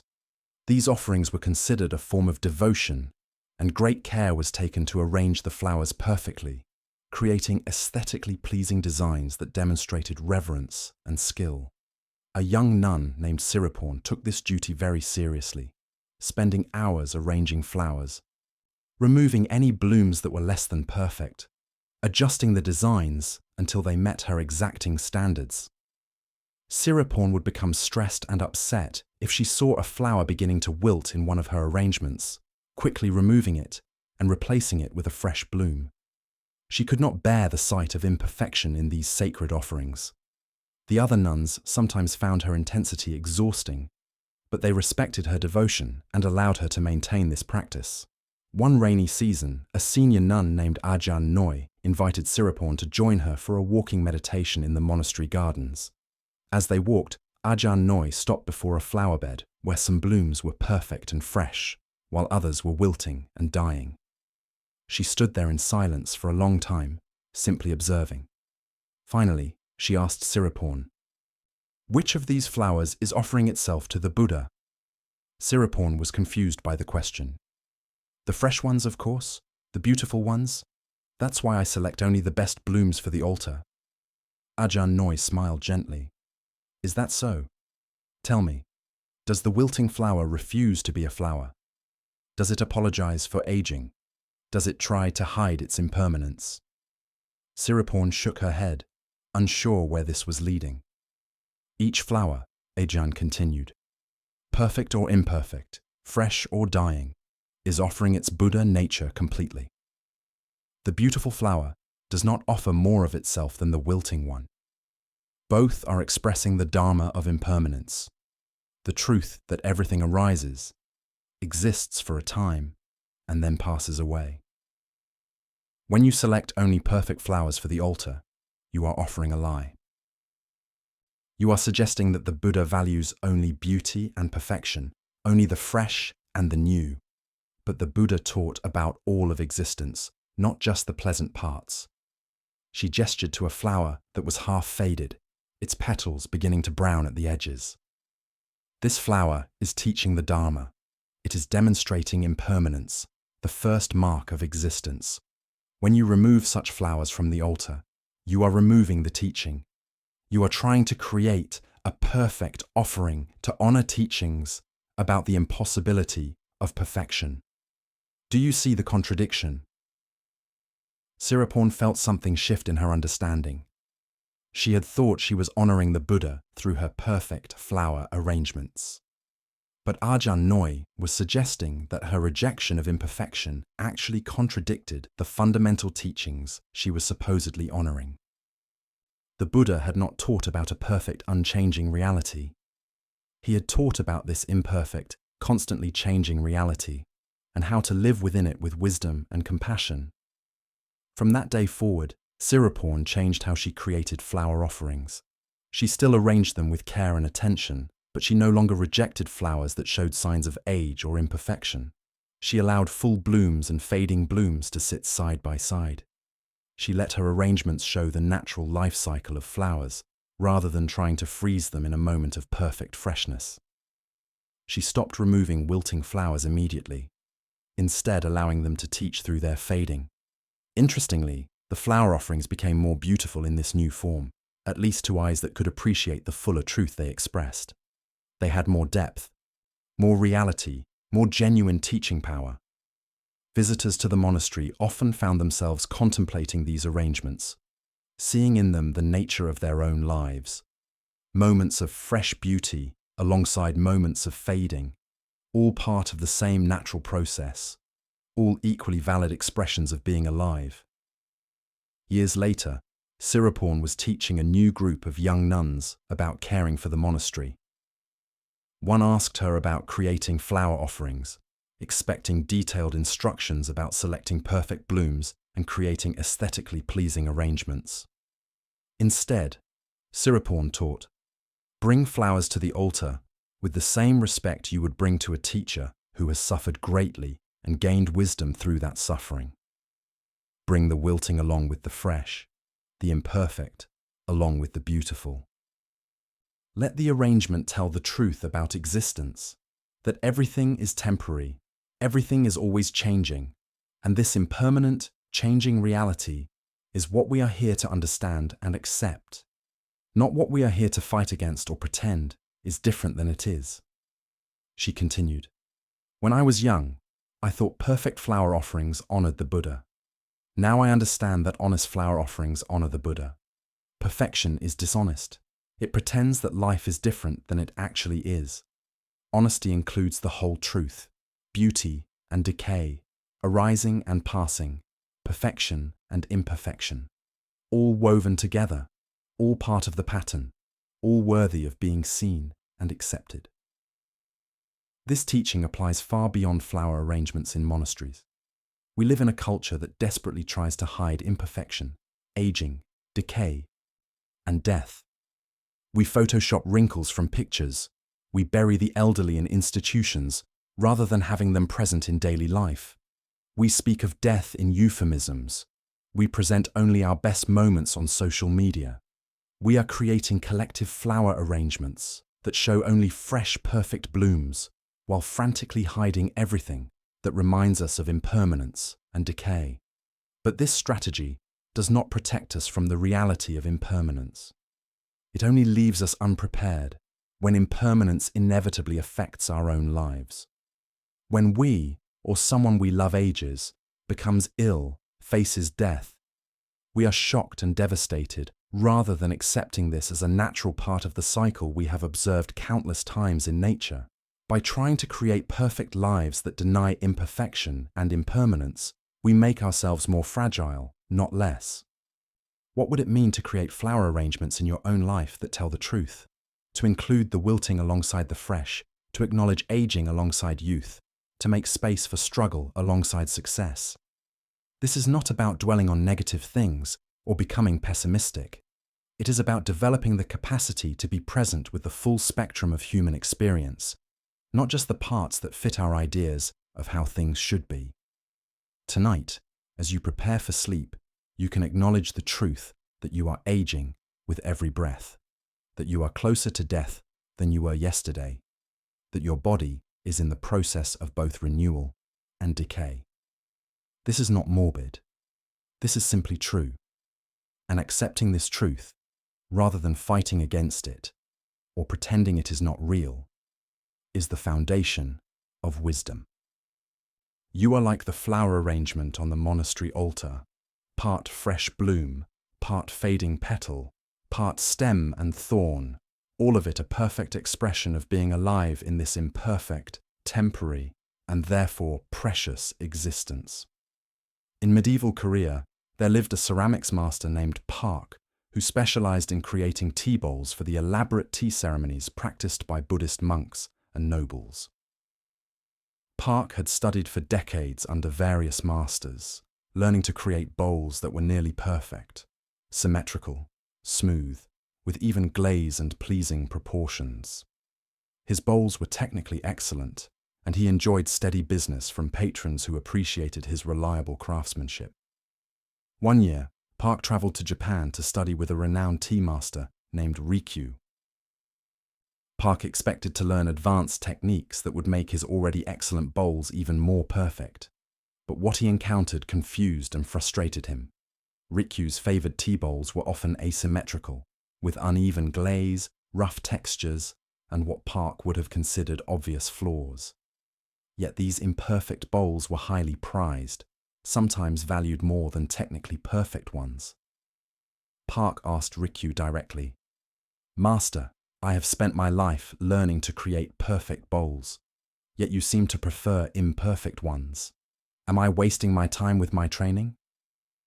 Rikyu prepared tea using one of these imperfect bowls, and they drank together in silence before he answered. "Your technical skill is excellent. Your bowls are perfect in the way a machine's output might be perfect. Consistent, predictable, correct. But they are also somehow distant, impersonal. They do not invite touch or contemplation. They say nothing about being human."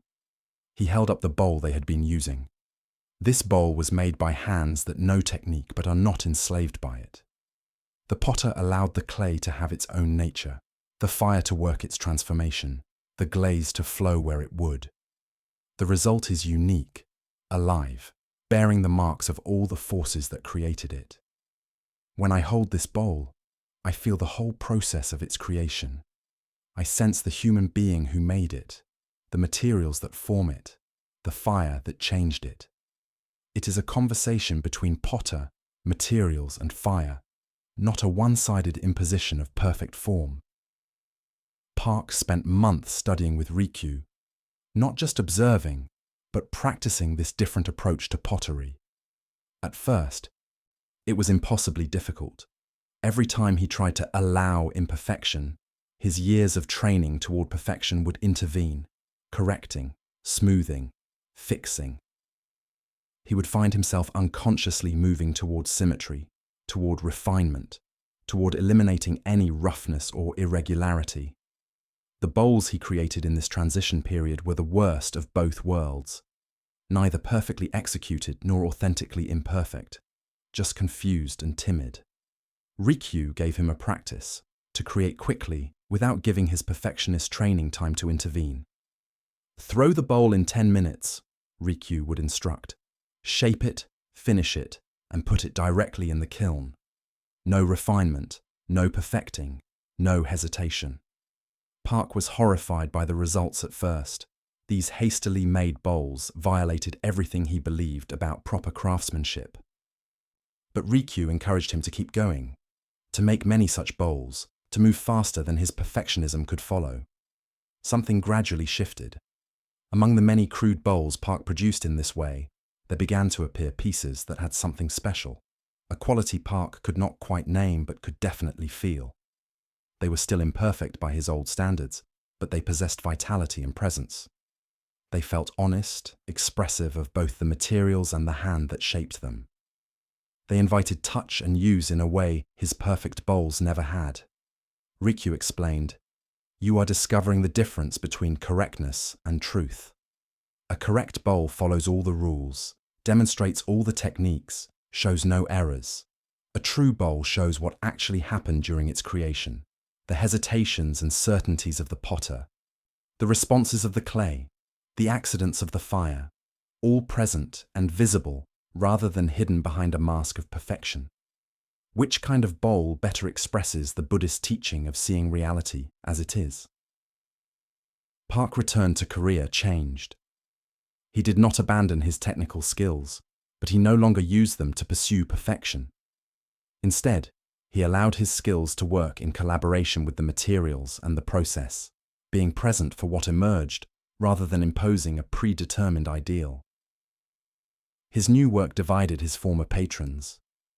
Some felt he had lost his way, that his bowls had become sloppy and inferior. Others recognized that something had deepened in his work, that these new bowls had a quality his earlier perfect ones had lacked. Park found that he no longer needed everyone's approval. He could let go of patrons who wanted only technical perfection, focusing on those who appreciated the quality he was now pursuing, authenticity.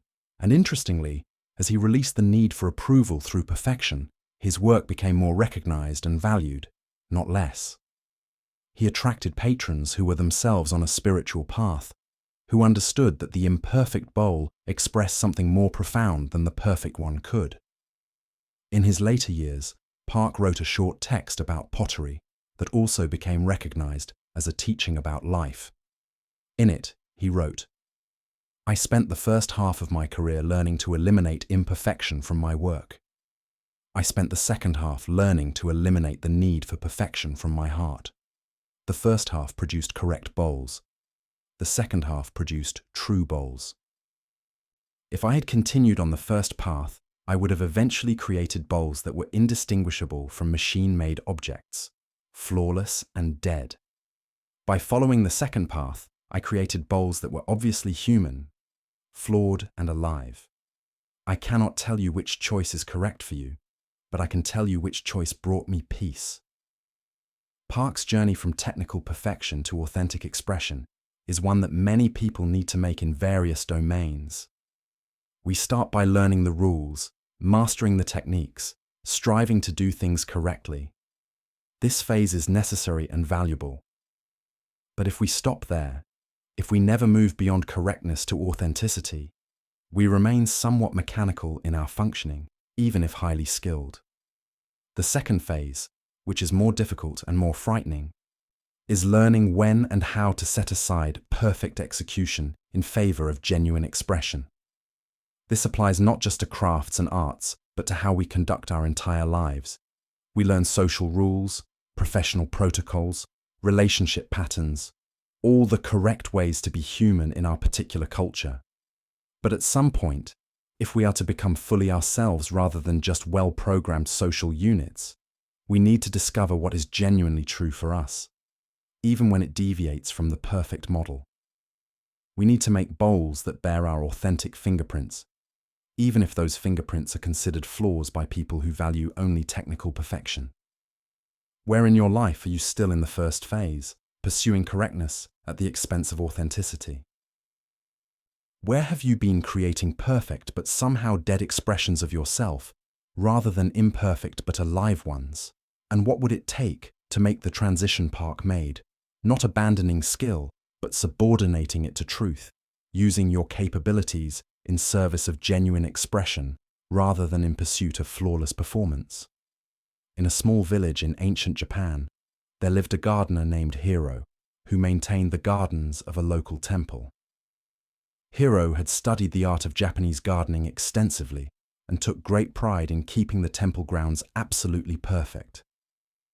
Every stone was precisely placed, every tree carefully pruned, every moss patch cultivated to exact specifications. The garden looked as if it had been frozen in an ideal state, unchanging and controlled. Hiro worked tirelessly to maintain this perfection. He would remove every fallen leaf immediately, replace any plant that showed signs of aging or disease, and ensure that every element remained exactly as it should be. The garden was indeed beautiful, but it required constant vigilance and effort to maintain.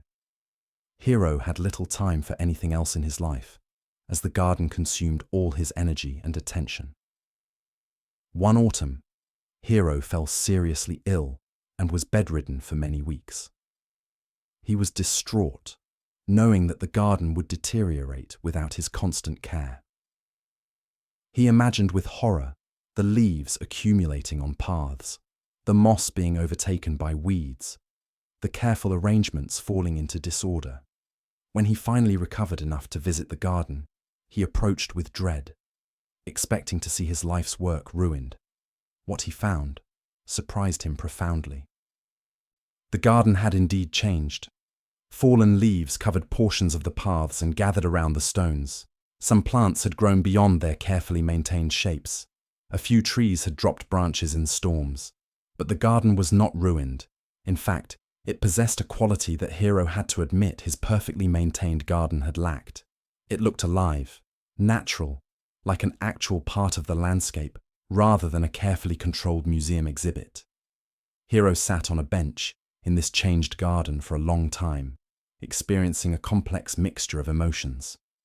Part of him wanted to immediately begin restoring the garden to its previous perfection. But another part, perhaps made wise by his illness and brush with mortality, could see that something valuable had emerged during his absence.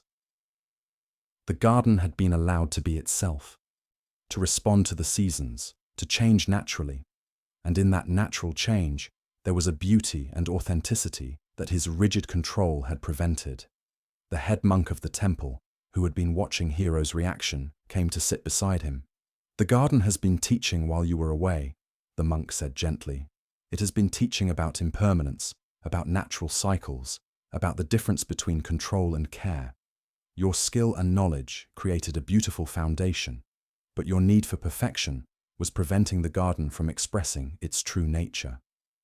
A living garden must be allowed to live, which means allowed to change, to age, to respond to each season and weather." Hiro protested weakly. "But the garden principles, the aesthetic ideals, they require careful maintenance to preserve the design." The monk nodded. "Yes, and there is value in those principles and in your skillful maintenance. But there is a difference between maintaining the garden and strangling it. Before your illness, you were so focused on preventing any deviation from your ideal that you had stopped allowing the garden to breathe. Look at these leaves scattered on the path. Do they not speak of autumn more eloquently than any perfect arrangement could?" Over the following weeks, as Hiro gradually returned to his duties, he developed a new relationship with the garden. He still applied his skills and knowledge, still pruned and maintained and cared for the plants. But he released his grip on perfection. He allowed fallen leaves to remain for a time, creating the seasonal atmosphere of autumn before eventually clearing them. He permitted plants to develop their natural forms more, intervening less to force them into ideal shapes. He accepted that some stones would shift slightly over time, that moss would grow where it would, that the garden was a living system that he could guide, but not completely control. The garden under this new approach had more variation, more seasonal character, more life. Some visitors, who had known the previous perfectly maintained garden, preferred this new version, finding it more emotionally resonant and peaceful. Others missed the previous perfection, feeling the garden had become less impressive. Hiro found he could accept both responses without needing everyone to see things his way. He had discovered something more important than universal admiration. He had found a way of caring for the garden that did not exhaust him, that allowed for change and life rather than fighting against these fundamental forces. Years later, a young gardener came to study with Hiro, hoping to learn the secrets of creating a perfect garden. Hiro smiled at the request, recognizing his younger self. "I can teach you many techniques," he said, "but if you want to learn to create a perfect garden, you have come to the wrong teacher. I know how to create perfect gardens, and I spent years doing so. But now I'm learning something more difficult and more valuable: how to create living gardens. A perfect garden is a fantasy, an ideal that exists in the mind but nowhere in nature.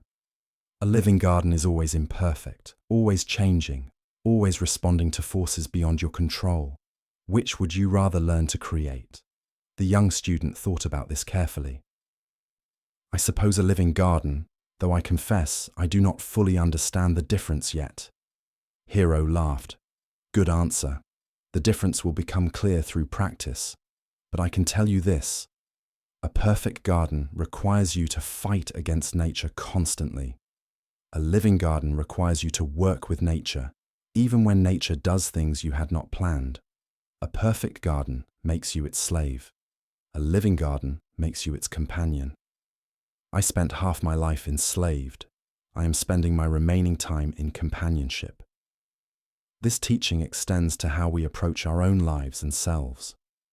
How often do we treat ourselves like Hiro treated his garden before his illness, trying to maintain perfect control, immediately fixing any deviation from our ideal, fighting constantly against natural changes and cycles? We exhaust ourselves trying to keep our bodies looking exactly right, our emotions perfectly regulated, our circumstances arranged just so. We treat ourselves as projects to be perfected rather than as living systems to be cared for with wisdom and compassion. What would it mean to approach yourself the way Hiro learned to approach his garden? To maintain and care for yourself skillfully while also allowing for natural change, seasonal variation, and imperfect responses to circumstances beyond your control. To see your aging, your emotional ups and downs, your changing circumstances not as failures to maintain perfection, but as natural expressions of being alive in an ever-changing world. The garden that taught Hiro about imperfection was more beautiful and more true than the perfect garden he had maintained through exhausting effort.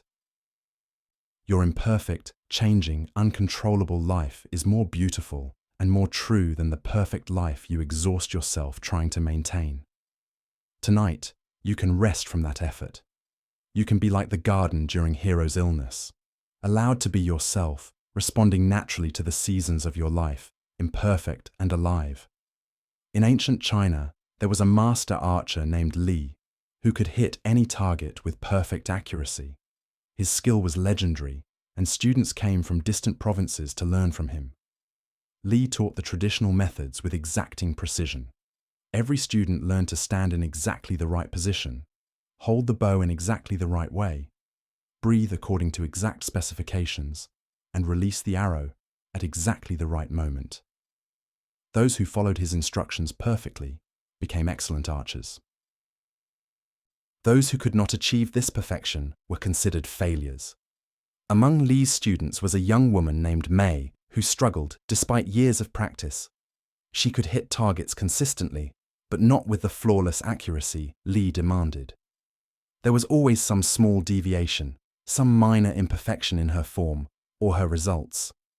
Li would constantly correct her, pointing out minute errors in her stance or her release. Mei worked harder and harder, becoming increasingly tense and frustrated, which only made her shooting worse. One day, a wandering teacher named Chen arrived at the archery school. Chen was known as an unconventional master who had studied many different styles and synthesized them into his own approach. Li was skeptical of Chen's unorthodox methods, but agreed to let him observe the training. Chen watched in silence for several days, paying particular attention to May's struggles. Finally, Chen asked Li's permission to work with May briefly. Li agreed, curious what this unconventional teacher might do. Chen took May aside and gave her surprising instructions. I want you to intentionally shoot imperfectly, aim for the target, but do not worry about hitting the center. In fact, deliberately hit different parts of the target. Experiment with your stance, your grip, your release. Try things that you know are incorrect according to your training. Make mistakes on purpose. May was confused and resistant. This seemed to contradict everything she had been working so hard to achieve. But something in Chen's calm confidence made her willing to try. She began shooting incorrectly, deliberately varying her form and her aim. At first, it felt wrong and uncomfortable. But gradually, as she released the pressure of trying to be perfect, something shifted. She began to notice things about archery that her fixation on perfect form had obscured. She felt how different stances affected her balance in different ways.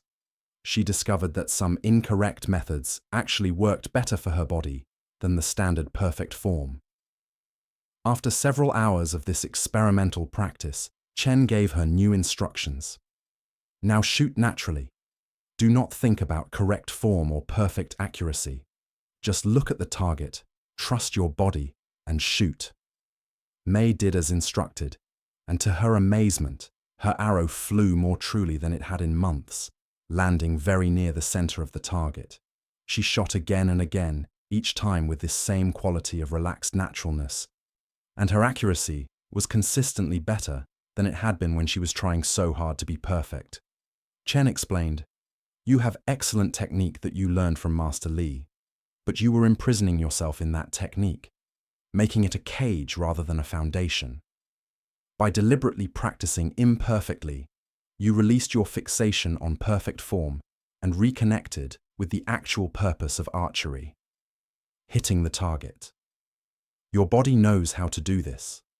Years of practice have taught it deeply, but your mind was interfering, constantly monitoring and correcting, never allowing your natural ability to flow." He continued, "Master Li teaches one kind of perfection, perfect replication of an ideal form. This has value, especially for beginners who need structure and clear guidance. But there is another kind of mastery, the ability to adapt, to respond to each unique situation, to let your deep training express itself naturally without conscious interference. This second kind of mastery must include imperfection, because reality is always different from our ideals, always requiring adjustment and response, rather than rigid replication." Li had been watching this exchange, and while his pride was hurt, he was also honest enough to recognize the truth in Chen's teaching. That evening, the two masters talked long into the night. Li shared his concern. "If I teach students that imperfection is acceptable, will they not become sloppy and undisciplined? Does not mastery require the pursuit of perfection?" Chen responded thoughtfully. Mastery requires two phases. First, the student must learn perfect form, must practice with discipline and precision until the techniques become deeply embedded. You teach this phase excellently. But then, there must be a second phase, learning to set aside perfect form, to allow the deeply embedded techniques to function naturally without constant conscious control. This phase requires practicing imperfectly, making mistakes, experimenting, rediscovering the purpose that the perfect form serves. Without this second phase, the student remains forever a talented beginner, capable of perfect execution, but incapable of true mastery. Li considered this carefully. He realized that he himself had made this transition years ago. His famous perfect accuracy came not from consciously executing perfect form, but from years of perfect practice that had become natural and unconscious. He shot perfectly without thinking about perfection, but he had never articulated this understanding or taught his students how to make this same transition. He had taught the first phase excellently, but had not recognized or taught the second phase. From that time forward, Li incorporated Chen's wisdom into his teaching. He still taught perfect form to beginners, giving them the structure they needed to develop skill. But with advanced students, he introduced practices of intentional imperfection, experimental shooting, and letting go of conscious control. His school became known not just for producing technically excellent archers, but for producing truly masterful ones who could perform well under any conditions, adapting to circumstances rather than rigidly applying perfect technique. Mei became one of Li's most successful students, eventually a master in her own right. When people asked about her path to mastery, she would tell them, "I learned to shoot perfectly, and then I learned to shoot imperfectly, and in learning both, I discovered how to simply shoot." This statement confused many people, but those who understood its deeper meaning found it profoundly liberating. This teaching applies far beyond archery.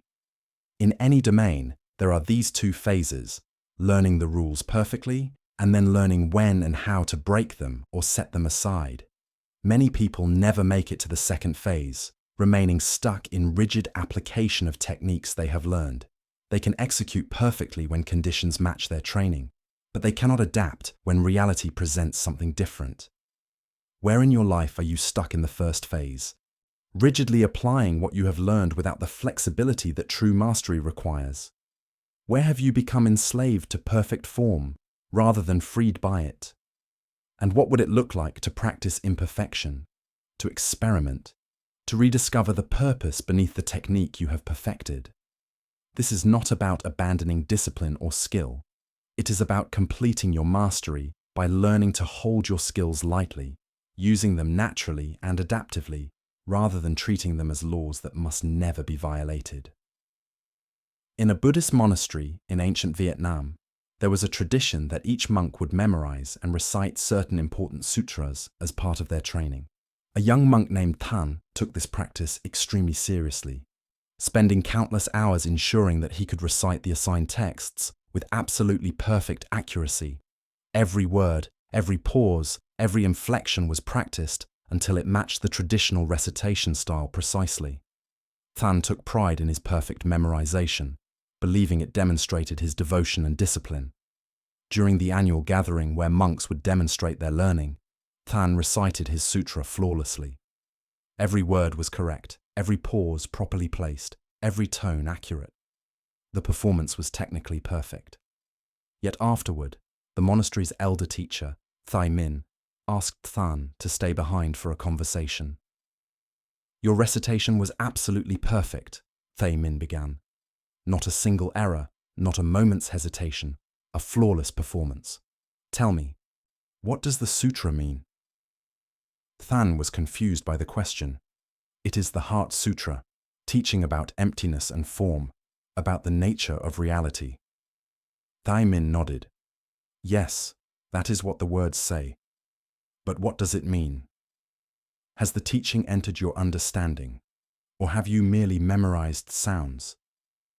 Than felt defensive. "I have studied the meaning as well as the words. I understand the philosophical concepts it presents." The elder teacher smiled gently. "I'm sure you do, intellectually. But I watched your face as you recited. I saw concentration on accuracy, concern about making mistakes, pride in your flawless performance. I did not see understanding. I did not see someone sharing a teaching that had transformed them. I saw someone performing words perfectly while remaining unchanged by their meaning." This observation struck Than deeply. He recognized its truth immediately. He had been so focused on perfect recitation that he had treated the sutra as a text to be mastered rather than as a teaching to be absorbed. The words had entered his memory but not his heart. He knew what the sutra said, but he had not really grappled with what it meant or how it applied to his life. Thai Min continued. "There are two kinds of perfect recitation. One is the perfection of technique, every word correct, every sound properly formed, the performance flawless. You have achieved this, and it required real discipline and effort. But there is another kind, the perfection of understanding, where perhaps you stumble over words. Perhaps you do not remember every phrase precisely, but the meaning has penetrated so deeply that it flows through you naturally, expressed in your own words, mixed with the traditional ones, alive rather than frozen. The teacher shared a story. When I was young, like you, I could recite many sutras perfectly.